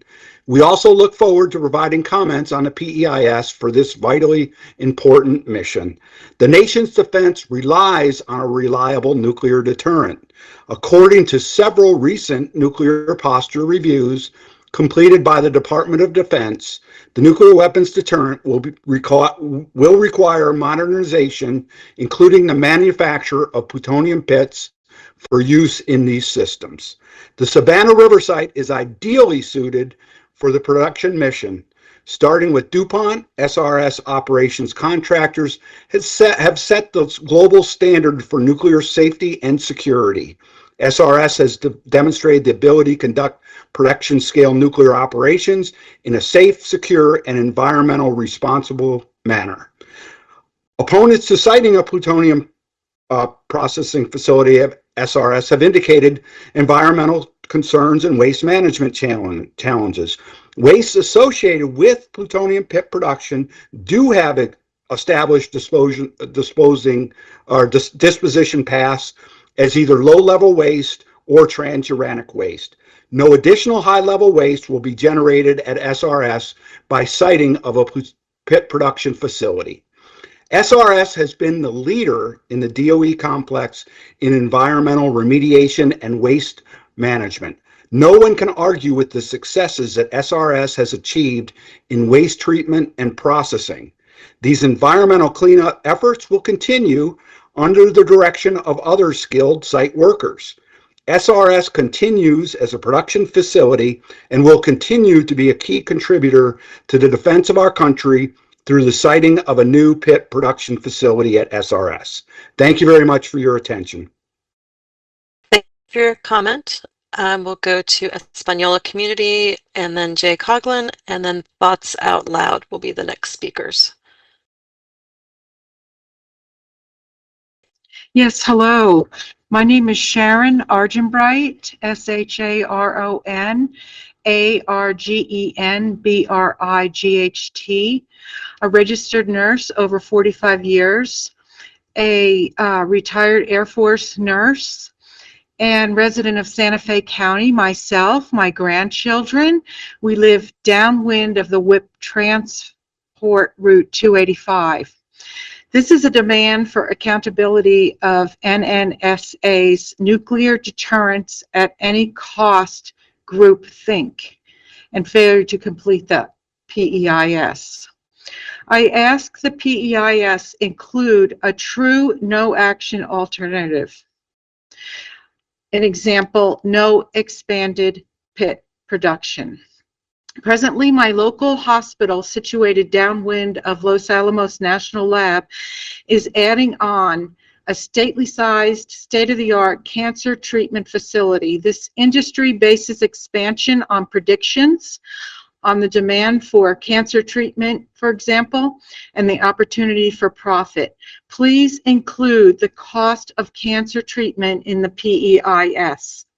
From the cradle to the grave, New Mexico is a sacrifice zone for the country and the world. LANL employees are the first line at the sacrifice zone, and all for the want of a living wage. Why are we building more pits? To save the world? So the USA can maintain superiority? Superiority over which category, for God's sake? A nuclear-armed state that places nuclear weapons at the core of its national security must be questioned. Conflating national economic interests with national security is not leadership. Threatening unacceptable costs to adversaries through use of nuclear weapons is not leadership. Undermining the Nuclear Non-Proliferation Treaty is not leadership.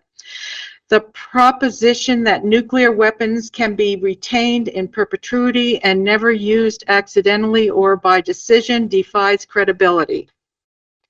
In this time today, do you ever think about what worse could possibly happen?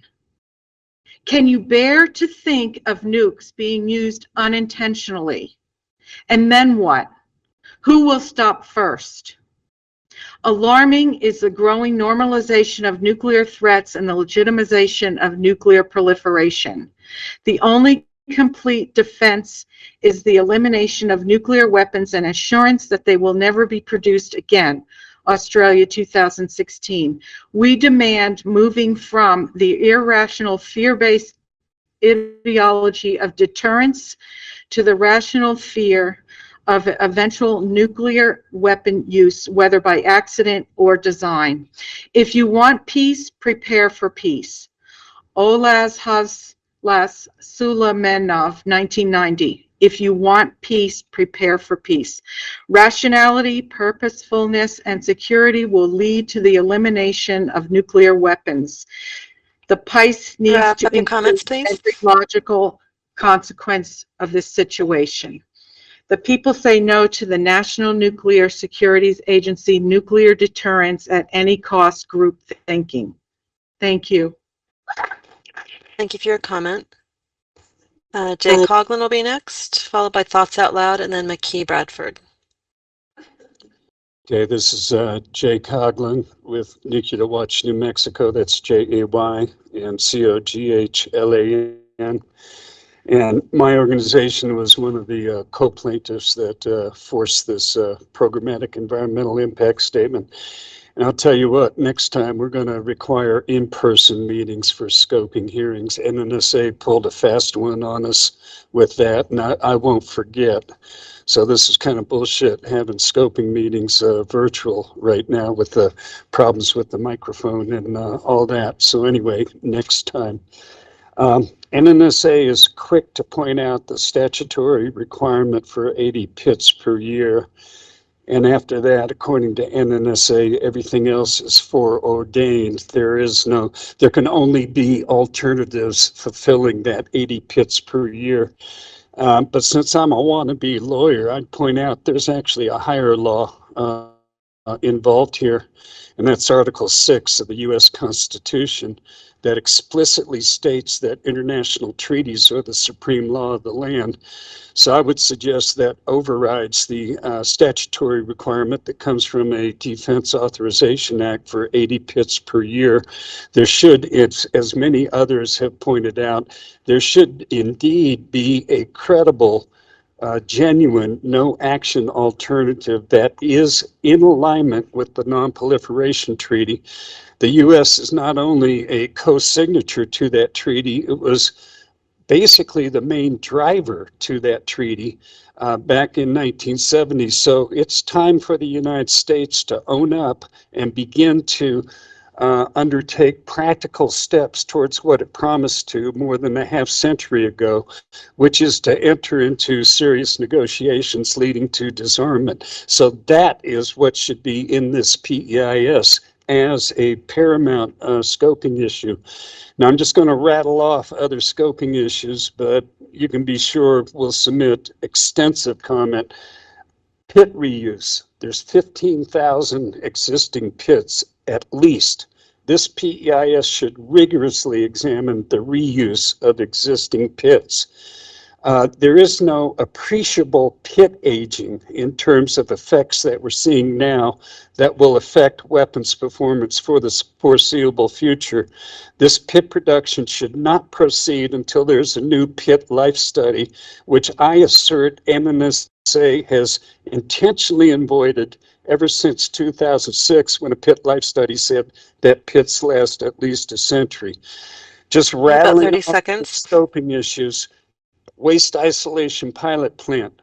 NNSA assumes it can dump true waste at WIP for the next 50 years. That's in conflict with the New Mexico state permit. Pit production at SRS is further delayed in ever escalating costs. So the boomerang effect on Los Alamos, that needs to be examined.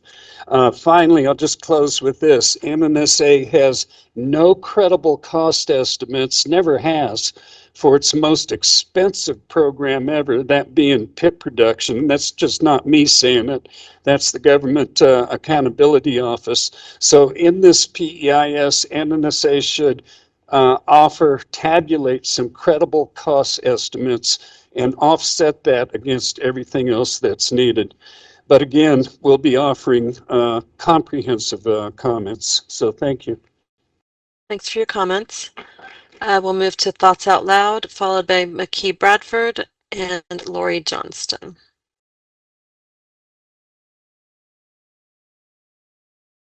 The individual who's logged on as Thoughts Out Loud, you're up next if you'd like to unmute yourself. Is this me, Raisa Betis? Yes, that's you. Oh, okay. I don't know why I have that name, but okay. If you could state and spell your name. So yeah, it says Raisa Betis on my screen, so I don't know. So again, my name is Raisa Betis. I am the bilingual community organizer in Livermore, working around the Livermore National Laboratory site at Tri-Valley Cares. Yeah, my name is Raiza Betis, B as in boy, E-T-T as in Tom, I-S. Thank you. And like I said, I work around the Livermore National Laboratory site at Tri-Valley Cares. So I believe it is very important that these documents, including the draft programmatic environmental impact statement, be translated into Spanish and include all the detailed analysis of the impacts of the environment and potential risks of this plan at all of the sites that are part of it, including the Livermore National Laboratory. The other document, the Notice of Intent to Prepare Programmatic Environmental Impact for the plutonium pit production, it also needs to be translated and be hosted in the government's website in Spanish. I work with a lot of community members who are more comfortable in Spanish, and I strongly believe that they should have the ability to have this information in their own language. As we said, the Livermore lab plans to expand this production plutonium pit, and they want to transport it nearby surfaces streets. And I believe that we know that plutonium can be transported in the atmospheres, attaching to the air, to the land, to the water, and eventually they will undergo radioactive decay for the environment. So I think it's very important that, because it poses a danger to the Livermore residents. So I hope you consider this, and thank you for the opportunity of listening. Thank you for your comments. McKee Bradford, hopefully I'm saying your name correctly, followed by Lori Johnston, and then Richard O'Connor. If you can unmute your microphone, McKee Bradford. Hello, my name is Makai Bradford. Okay. It's MEKHI BRADFORD. And I'm 14 years old. I'm a freshman at the Albuquerque Academy. And before I begin, I want to first acknowledge that we are currently standing on occupied Tiwa territory. And I would also like to thank everybody for their comments. I agreed with all of them. So I just wanted to say that New Mexico is known as the land of enchantment, and it's not a sacrifice zone.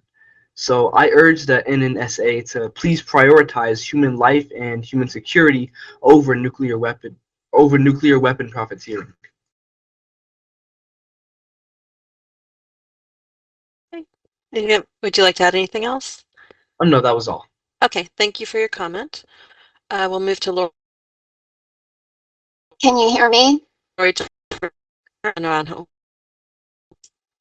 Lori Johnston, can you hear me? Can you hear? Yes, go ahead.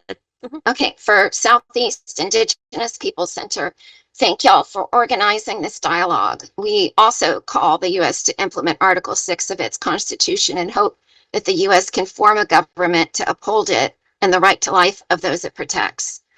So we'd like to know when, how, and why the U.S. decided to reopen the bomb factory instead of closing it as promised. How exactly is this new processing related to what y'all advertise now as recycling? Tonight, y'all described plutonium pits as war reserve. Which documents explain what that means? Why does the PEIS have a rushed timeline? When and where do y'all plan to have these bombs ready in the field? Where can we find details on the particular materials, goods, products, and workers to be imported and exported to and from the bomb factory, and their method, route, and timeline of transport, handling, and storage? Are Vogel materials received at the bomb factory, or are y'all planning on that? Where can we find the baseline of 1950 to present emissions of pollutants from the bomb factory, including solid, air, and liquid emissions of pollution? That means heat, nitrogen, greenhouse gases, radioactive, and other toxic pollutants. And what methodology is used to project the increase in all emissions, and where can we get those data for the projected emissions increase? Where are the documents funding the recovery of affected communities from past, current, or projected bomb factory impacts to waters, food, health, families, housing, and education from bomb factory activities and their emissions and related impacts, including and especially those of hurricanes? How does the U.S. plan to cooperate with Indigenous peoples through connected early warning systems and emergency platforms to mitigate the ongoing impacts caused by the bomb factory and to prevent and survive future disasters related to the bomb factory and the military-industrial complex that it supports? Thank you for your comment. Richard O'Connor is next, followed by Marisol Naranjo and Janet Greenwald. Yeah, hi, can you hear me? Yes, go ahead. So I'm Dr. Richard O'Connor, RICHARDO''CONNOR. I'm a retired physician, an anesthesiologist, and I'm a longtime member of Physicians for Social Responsibility.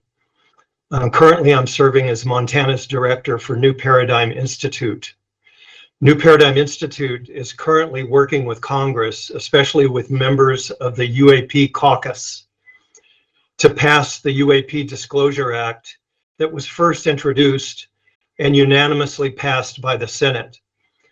That was back in 2023. That bill was introduced by Senators Chuck Schumer and Michael Rounds. The UAP Disclosure Act is a bipartisan attempt to mandate that the DoD and the intelligence communities submit all data that they have collected related to UAP, or what we used to call UFOs. It is remarkable that the UAP Disclosure Act mentions non-human intelligence 22 times. It's a 68-page document, and I recommend that everybody look it up and read it. So why is this relevant to nuclear pits or nuclear weapons? Researcher Robert Hastings interviewed over 150 United States Air Force officers who performed as missileers at various nuclear weapons installations. Each of these individuals testified to their personal knowledge and involvement in events during which U.S. nuclear weapons were rendered unlaunchable, at times during which UFOs were sighted by security personnel hovering over these nuclear missile sites. Mr. Hastings' book, UFOs and Nukes, Extraordinary Events at Nuclear Weapons Installations, details these events, as does a documentary titled UFOs and Nukes, The Secret Link Revealed.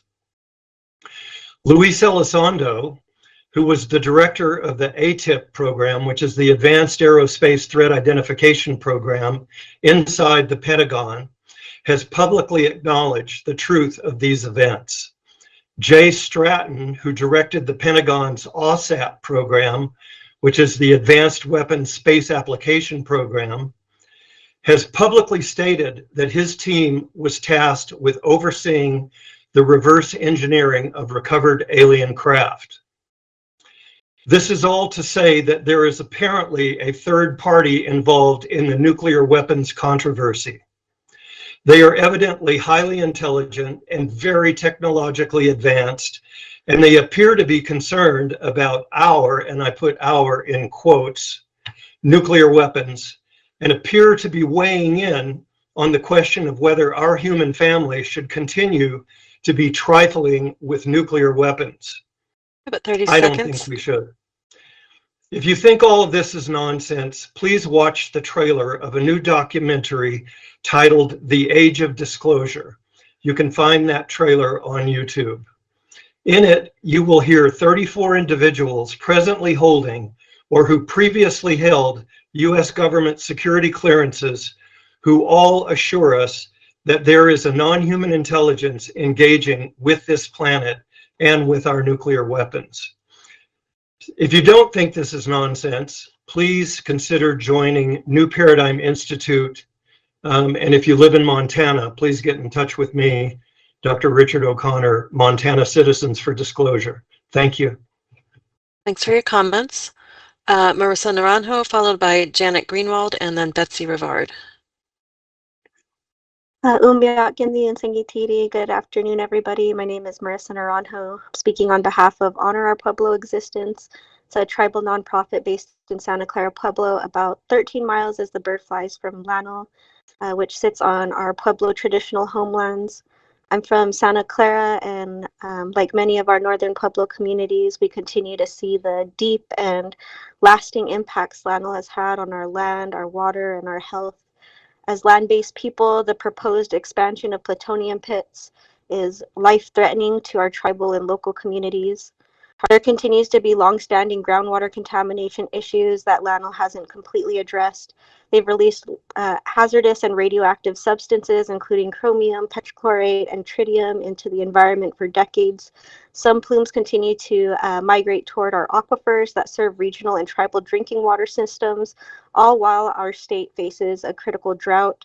There continues to be disproportionate health burdens. Our Pueblo and rural communities live with increased risks of cancer, of respiratory illness, and reproductive harm from Llano operations, yet they've done no comprehensive health study or long-term monitoring or supported any community health impact assessments that have been conducted for our populations.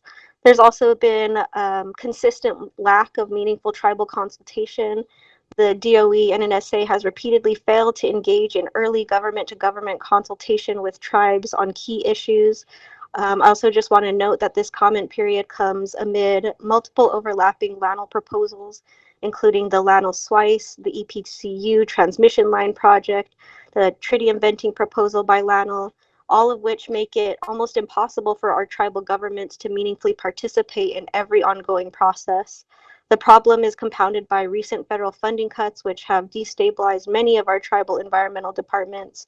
So our communities are being forced to prioritize institutional survival and basic program sustainability over the capacity to respond meaningfully to every high-risk nuclear initiative like this one affecting our homelands. LANL also continues to propose increased radioactive waste without a plan. As many folks here have said, there is not a long-term disposal solution. The reliance on WIP already nearing capacity places further risks on our communities and those along the transport routes and near the site. There has been inadequate wildfire and seismic risks analysis ignored. LANL right now sits on a high-risk wildfire and seismic zone, yet emergency planning remains outdated and inaccessible to many of our surrounding communities, including tribes. 30 seconds. I'll go ahead and skip to the end. So while the PEIS right now is being prepared under a federal court order, that ruling only heightens the need for a lawful, transparent process. DOE and NNSA should not finalize the PEIS until it addresses the SWICE's flaws or prepares a supplemental site-specific analysis that complies with NEPA. And that also means engaging in real tribal consultation, conducting cumulative impact analysis, and evaluating safer community-driven alternatives. Anything less than that puts our local and tribal communities' health, tribal sovereignty, and future at continued risk. Thank you. Thank you for your comments. Janet Greenwald, you're next, followed by Betsy Rivard and then Robin Seidel. Janet Greenwald, if you'd like to go ahead. You'll need to click on the microphone icon on the toolbar to unmute your mic.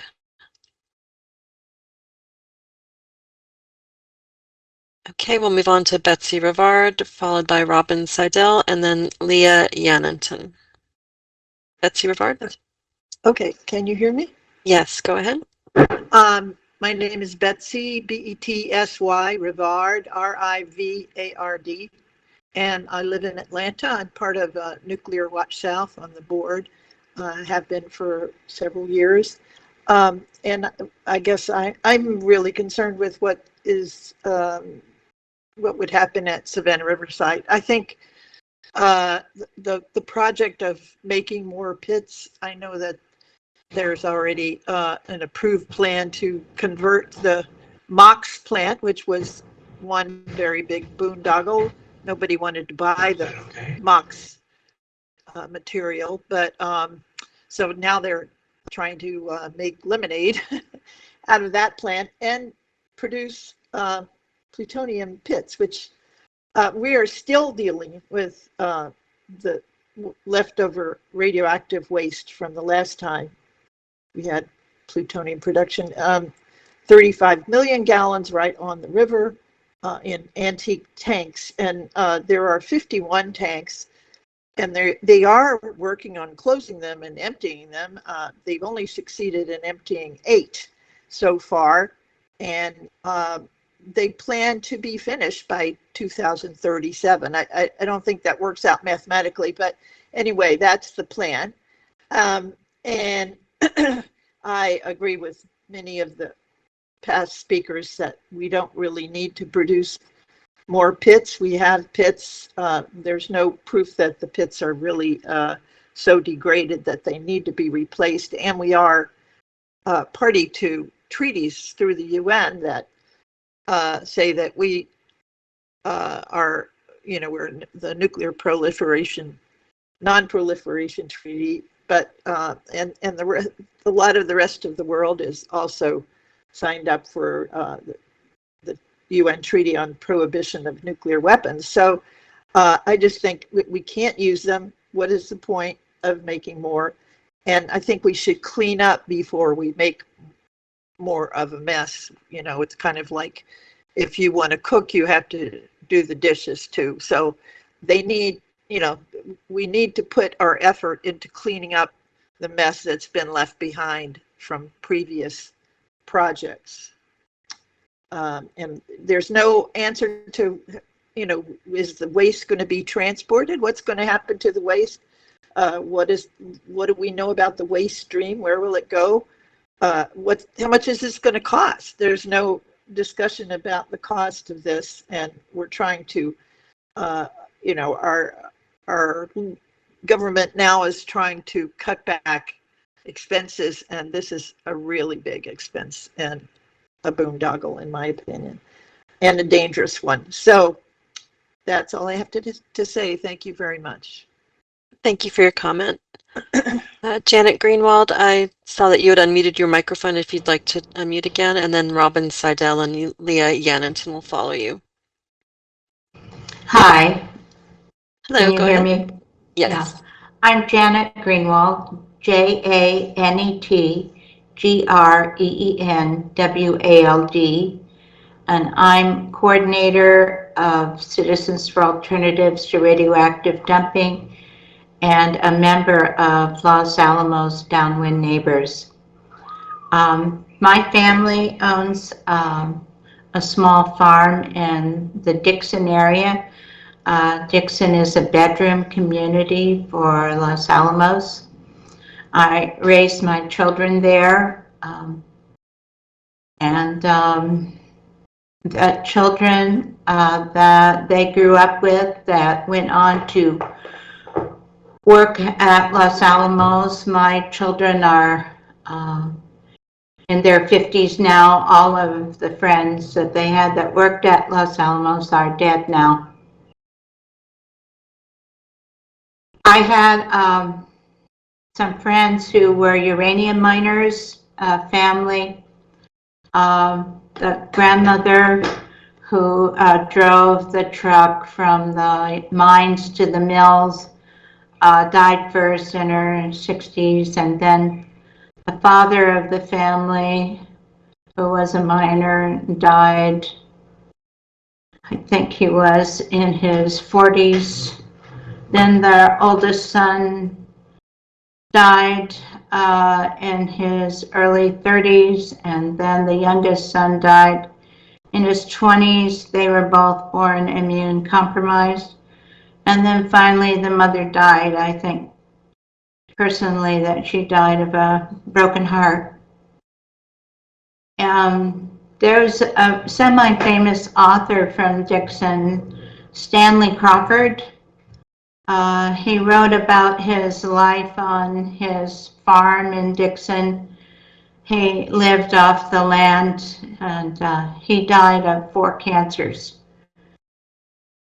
So what I think is that an environmental impact statement on bomb making should include health studies of the workers, of the communities that mine the uranium, which is the raw materials used for the pits, and also the downwind communities. What is an environmental impact statement without those health studies? Thank you. Thank you for your comments. Robin Seidel, you're next. You'll be followed by Leah Yannington and Ann Swellentrop. Hi, can you hear me? Yes, go ahead. Great. Thank you so much. My name is Robin Seidel, ROBINSEYDEL. I live in Albuquerque, New Mexico. And I just want to say that it was clear that the NNSA did not want to hold these hearings, and thanks to all those organizations that forced you to do so through legal means. But the short notice of these hearings coming during graduation season and also holiday week is very disrespectful to the people of the nation. And I hope you will rethink how you hold these hearings in the future to be more respectful of the time and needs of the people, of us Americans, of us citizens. I would like to say also that this is clearly a new arms race that violates our non-proliferation treaty agreement. We already have 15,000 existing pits. We have thousands of nuclear weapons buried very close to where I live outside of Albuquerque. I really appreciate Jay's talk about the Article 6 Convention about treaties, because the new designs that these pit production are talking about, the 87-1 and the W-93 weapons pits, are new designs for new weapons. So this is really not to support existing stockpiles, but this is clearly a new arms race, which is in violation of our agreements under Article 6 of the treaty, the Non-Proliferation Treaty. I would also like to talk a little bit about the waste and the huge waste stream that we will be facing with this pit production proposal from the NNSA, and an inappropriate assumption that WIP expansion to at least 19 or more panels has not been approved. And so all the documentation that I've seen in the Lannell-Swice and this PEIS assumes that WIP expansion is a given, and it is not a given, and hopefully our state will protect us from that expansion. But also I want to point out that the NSA, National Academy of Sciences, said that even just with the legacy waste that already exists, WIP is oversubscribed. And in the Lannell-Swice, which a previous speaker noted, you know, we have hearing after hearing on all of these things, and it's very hard to keep up. We recently had the Lannell site-wide environmental impact statement hearings. In that document, they proposed to have 4 sites on the plateau, on the Pajarito Plateau near Lannell. And we already know that those canyons, that the nuclear waste is leaking from Lannell and threatening Santa Fe, Pueblo communities, as the previous speaker, Ms. Greenwald, talked about, downwind. If you could wrap up your comments, please. All around. So I really want us to get the cost estimates for cleanup, and that cleanup must be addressed in the programmatic impact statement. And that, as we heard today, most of the speakers, all except one, opposed this proposal. And we want a reduced operations proposal that looks at the costs, real costs of production, real costs of cleanup, which must be done before production. Health. Please wrap up your comments. So thank you very much for taking my comments. Thank you. Our next speaker is Leah Yannington, followed by Ann Swellentrop, and then Dr. Carl Rieken. Hi, can you hear me? Yes, if you could speak up a little, you're a little faint. Is this better? That's better, yes, thank you. Okay. Thank you. My name is Leah Yannington, Yananton. And yeah, the PEIS should include remediating existing waste. And I'm thinking of the Runit Dome in the Marshall Islands. Which the US and the NNSA has dropped over 67 atomic bombs. And the Runit Dome is a concrete dome which covers 400 kilograms of plutonium-239, as we know, is one of the deadliest substances on the planet. And the Runit Dome is not sealed at the bottom, and radioactive waste is already seeping into the Pacific Ocean. So please answer the question, why do you want to do this to the world? Why do you not clean up your incredibly toxic waste? That should be included in your PEIS. And the issue of deterrence, of mutually assured destruction, is a failed military strategy. We can learn to speak to each other. This can be a program of the past, the Cold War, World War II, and we can put this nightmare to rest. The NNSA has a chance to have a moral awakening and be a hero for the world by abandoning this project.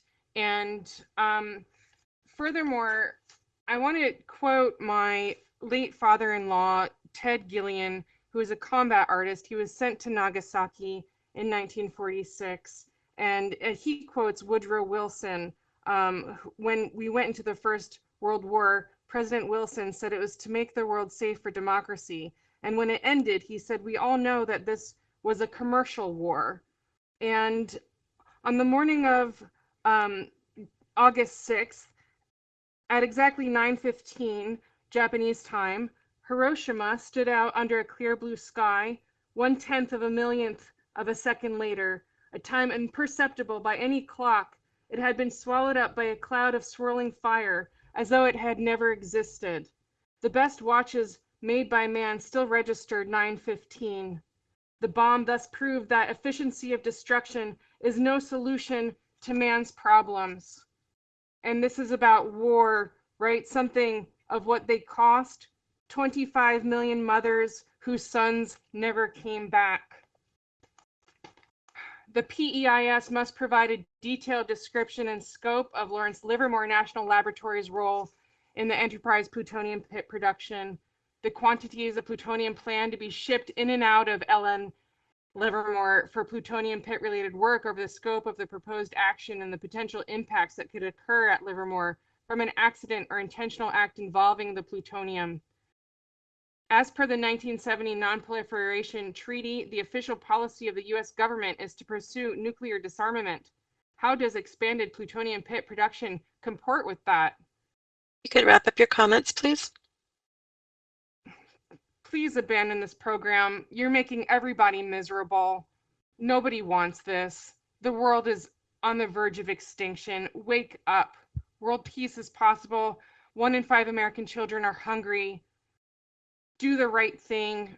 Quit your jobs on this program. Have a moral awakening. Please be part of the solution. Thank you. Thank you for your comment. Next will be Ann Swellentrop, Dr. Carl Reichen, and then Kristen. My name is Ann Swellentrop, ANNSUELLENTROP.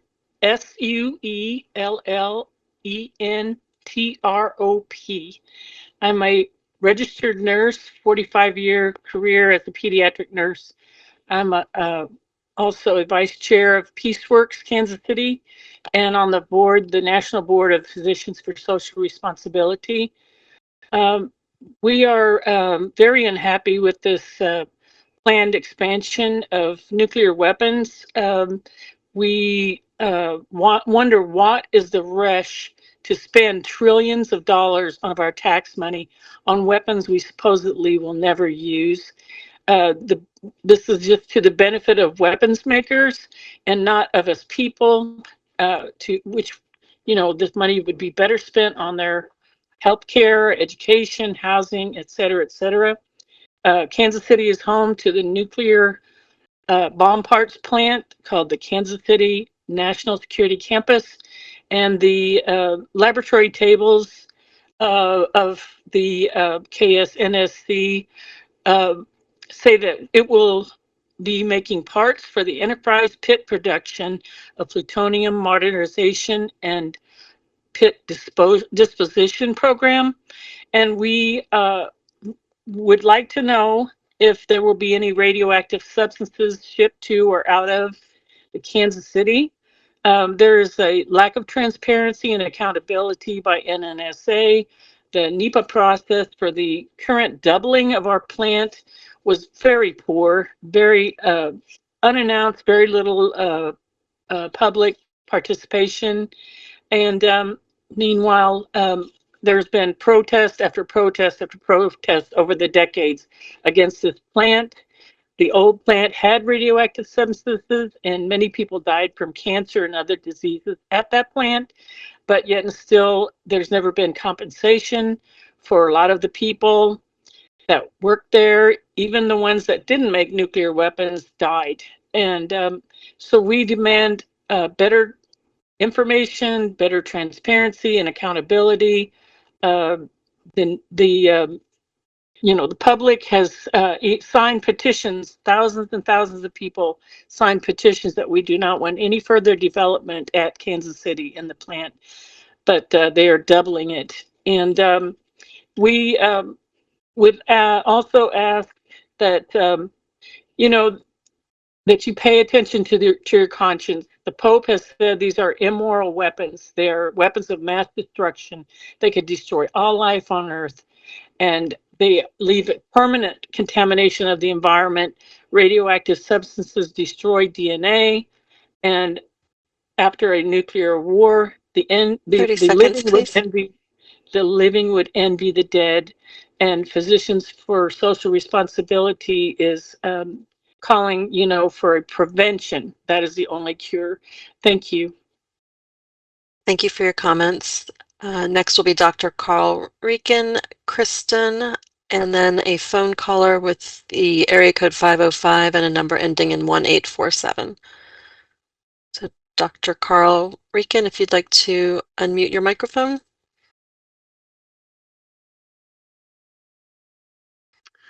Hello, my name is Dr. Carl. That's K-A-R-L, Rieken, R-I-E-C-K-E-N. I live in the Seattle area, and I'm currently a member of the Washington Physicians for Social Responsibility and of Veterans for Peace. I was turned on to the idea of nuclear disarmament after working with Marshallese populations in my residency at a federally qualified health center. Didn't understand at the time why they were all so sick. And I now have an understanding that it was from many tests and nuclear exposures over the years that has caused, as earlier commenters have alluded to, genetic and epigenetic effects. So my position is that plutonium pit production, the health effects of it are woefully understood. The effects on fertility, heart disease, the idea that the plutonium is found to reside in bones and then cause cancer in the bone and in the surrounding area over time. These are just some of the long-term effects of plutonium. So then I ask, well, if we have all these long-term effects of plutonium, we, as many other commenters have alluded to, we do not need the numbers of increased plutonium, and if used, they would eradicate the most life on Earth. So the concept doesn't quite hold water, doesn't quite make sense.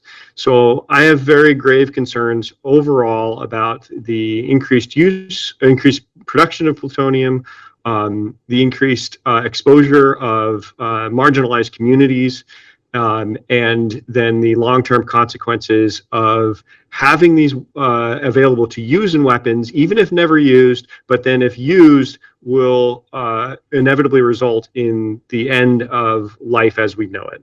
So doesn't quite make a whole lot of sense, especially even just from the health perspective. Thank you. Thanks for your comment. Kristen, and then followed by our phone caller and Jan Budart.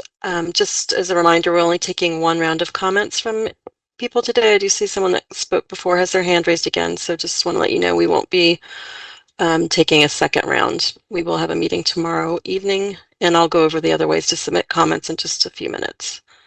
So Kristen, if you'd like to go ahead.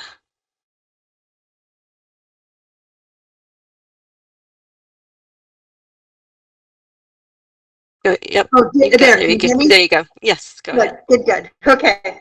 My name is Kristen Scheer. That's KRISTINSCHEER. I'm with PeaceWorks Kansas City.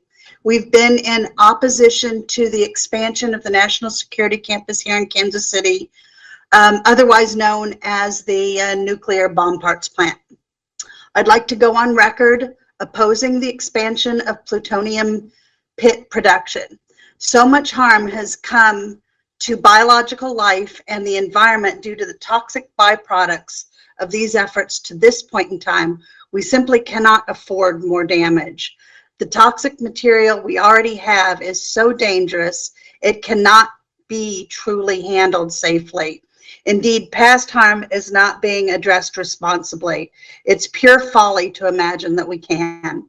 We need to see evidence of how the waste we already have is being addressed well before we can ethically even consider producing more. Please abandon this idea. Thank I you think for it's your pure comment. folly. Oh, Thank you. I'm done. okay, thank you. Next, our phone caller from area code 505 with a phone number ending in 1847. You will need to dial *6 to unmute your microphone.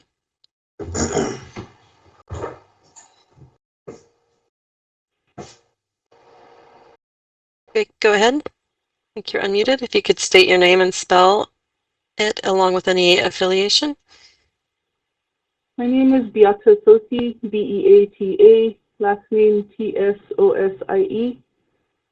I'm representing myself today as a member of Santa Clara Pueblo, as someone whose people are severely impacted by the ongoing occupation of Los Alamos National Laboratory and our sacred ancestral homeland. Yes, she And, said 7:30. I'm sorry, someone needs to mute. Yes, I'm sorry. I think they've been muted now. Go ahead. Okay. So like I was saying, Los Alamos has been occupying our sacred ancestral homelands on the Pajarito Plateau since 1943. And the amount of damage and environmental degradation, the desecration of our sacred sites has been just abhorrent and disgusting. And I don't really have the words for the desecration that is happening on those mountaintops, that is happening to communities across the country at nuclear sites, that is happening at tribal communities at uranium mining sites that are now being reopened. And I just really don't have any words anymore for the amount of harm that is happening. Our communities are exhausted from dealing with these constant barrage of environmental violence from NNSA, from DOE, from LANL, from NNED. It's all an extremely violent system, and you're killing people, you're killing babies, you're killing pregnant women, you're killing pregnant people.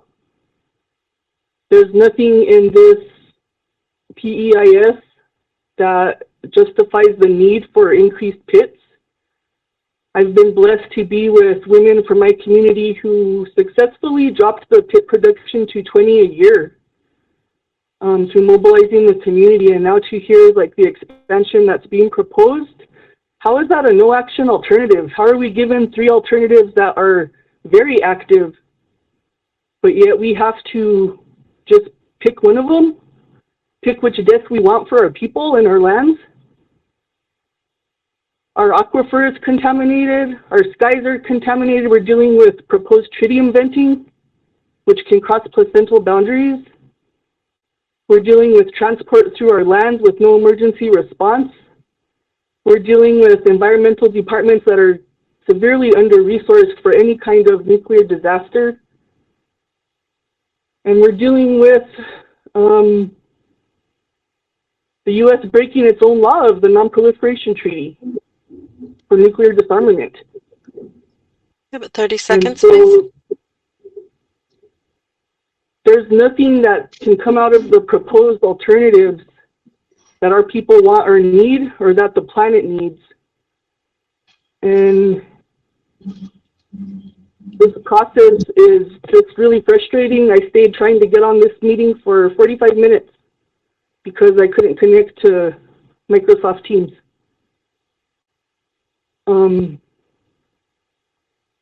I really wonder if you're going to listen to another public process. We don't want expanded pit production in our homelands. Thank you. Thank you for your comment. We just have a couple additional speakers. We are going to go a little beyond our end time because of the technical difficulties that we had. And again, thank you all for your patience with that.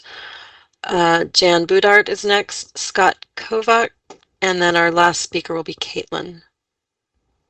My name is Jan Budar, Jan, then my last name is B like baby, OUD like David, ART, and I am a board member of the Nuclear Energy Information Service. Our headquarters are in Chicago, and we are a Midwestern group that has been in force for 41 years.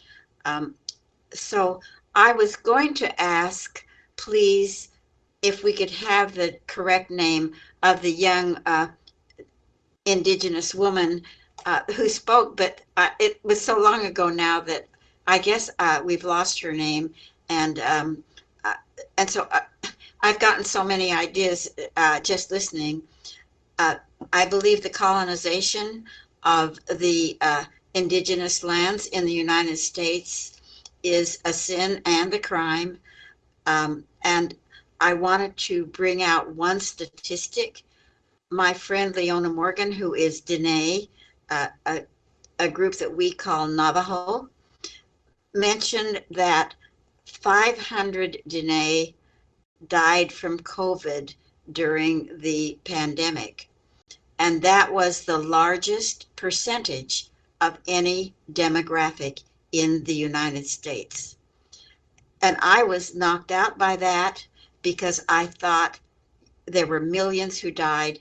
How could 500 have been the largest percentage of any demographic?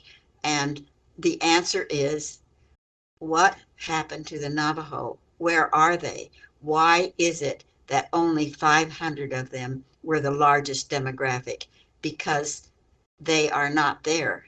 And the problem has been the uranium mining that has devastated their population and their families, and their very, very valuable culture. And it makes me extremely sad. Another thing that I object to is the technical problems that accompany the use of Microsoft Teams. I've had many, many problems getting into these meetings in the past. I don't know why I don't have trouble getting in anymore, but I used to have major problems getting in. So I simply want to talk as a person who is against the colonization that is continuing to take place. You know, you think we're going to get over it, but we don't. We keep colonizing, and you have about 30 seconds, please. We keep colonizing and denigrating the cultures of other people when we really need to understand their cultures, because, as somebody said, their history is our future. And that's all I have to say. Thank you. Thank you for your comment. Scott Kovac, and then Caitlin are our next and final speakers.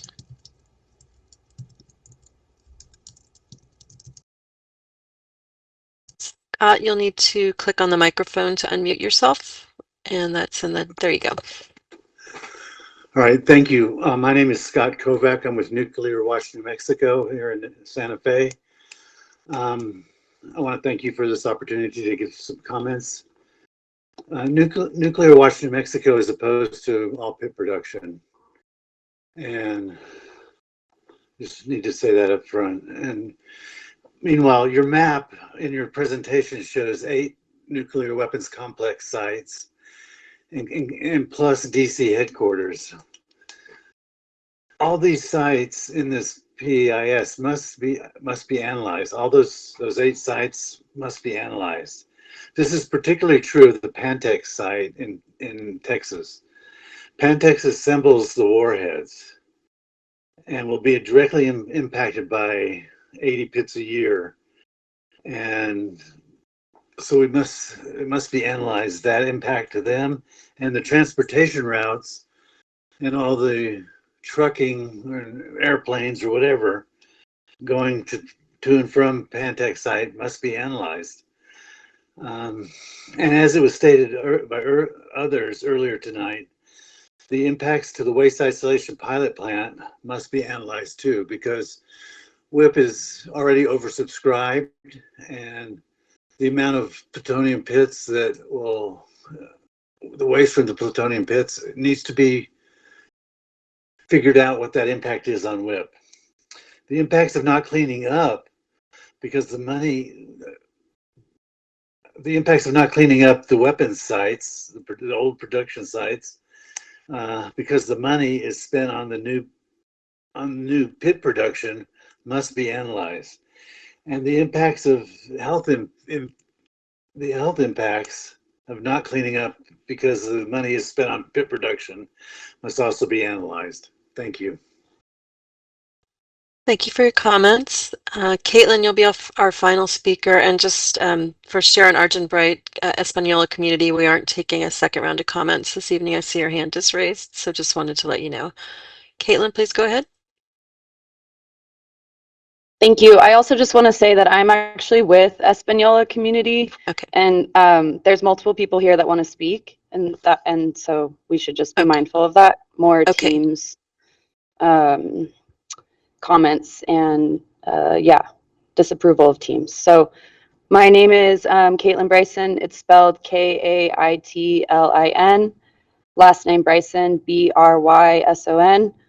I'm an artist, researcher, educator, community scientist, and lecturer of art and ecology at the University of New Mexico. I'm also a proud member of the Communities for Clean Water Coalition. I'd like to acknowledge that we are on stolen land. I speak today from the unceded territorial lands of Tewa peoples, colonially known as Española, New Mexico. I'd like to acknowledge the significant environmental injustices and harm that have been inflicted on this land and peoples as a direct result of settler colonialism, nuclear colonialism, and the proliferation of white supremacy and capitalism.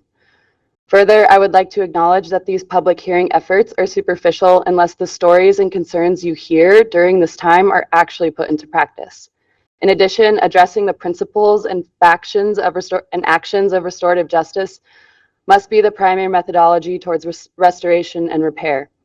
These principles include acknowledging Indigenous and land-based peoples' rights to spiritual, physical, cultural, and political access to the living ecologies of their homelands, the literal act of restoring these lands to Indigenous management, and adopting cleanup strategies and standards that protect current and future relations and those most vulnerable. I advocate that the NNSA surprise us all by boldly taking accountability for their continued harm and violence on this land and peoples. PEIS does not present an acceptable path forward. It explicitly does not propose viable solutions for nuclear waste disposal, nor confront the legacy groundwater and soil pollution impacting our most vulnerable communities and ecosystems. For decades, the nuclear colonial activities of Los Alamos National Labs here, including its military infrastructure, hazardous waste, and restricted access, has disrupted life-affirming relationships between land and peoples. I understand it is also necessary to address this in terms you are obligated to take seriously. In 1969, NEPA was enacted to ensure your agencies consider potential environmental impacts of your proposed actions before you conduct them.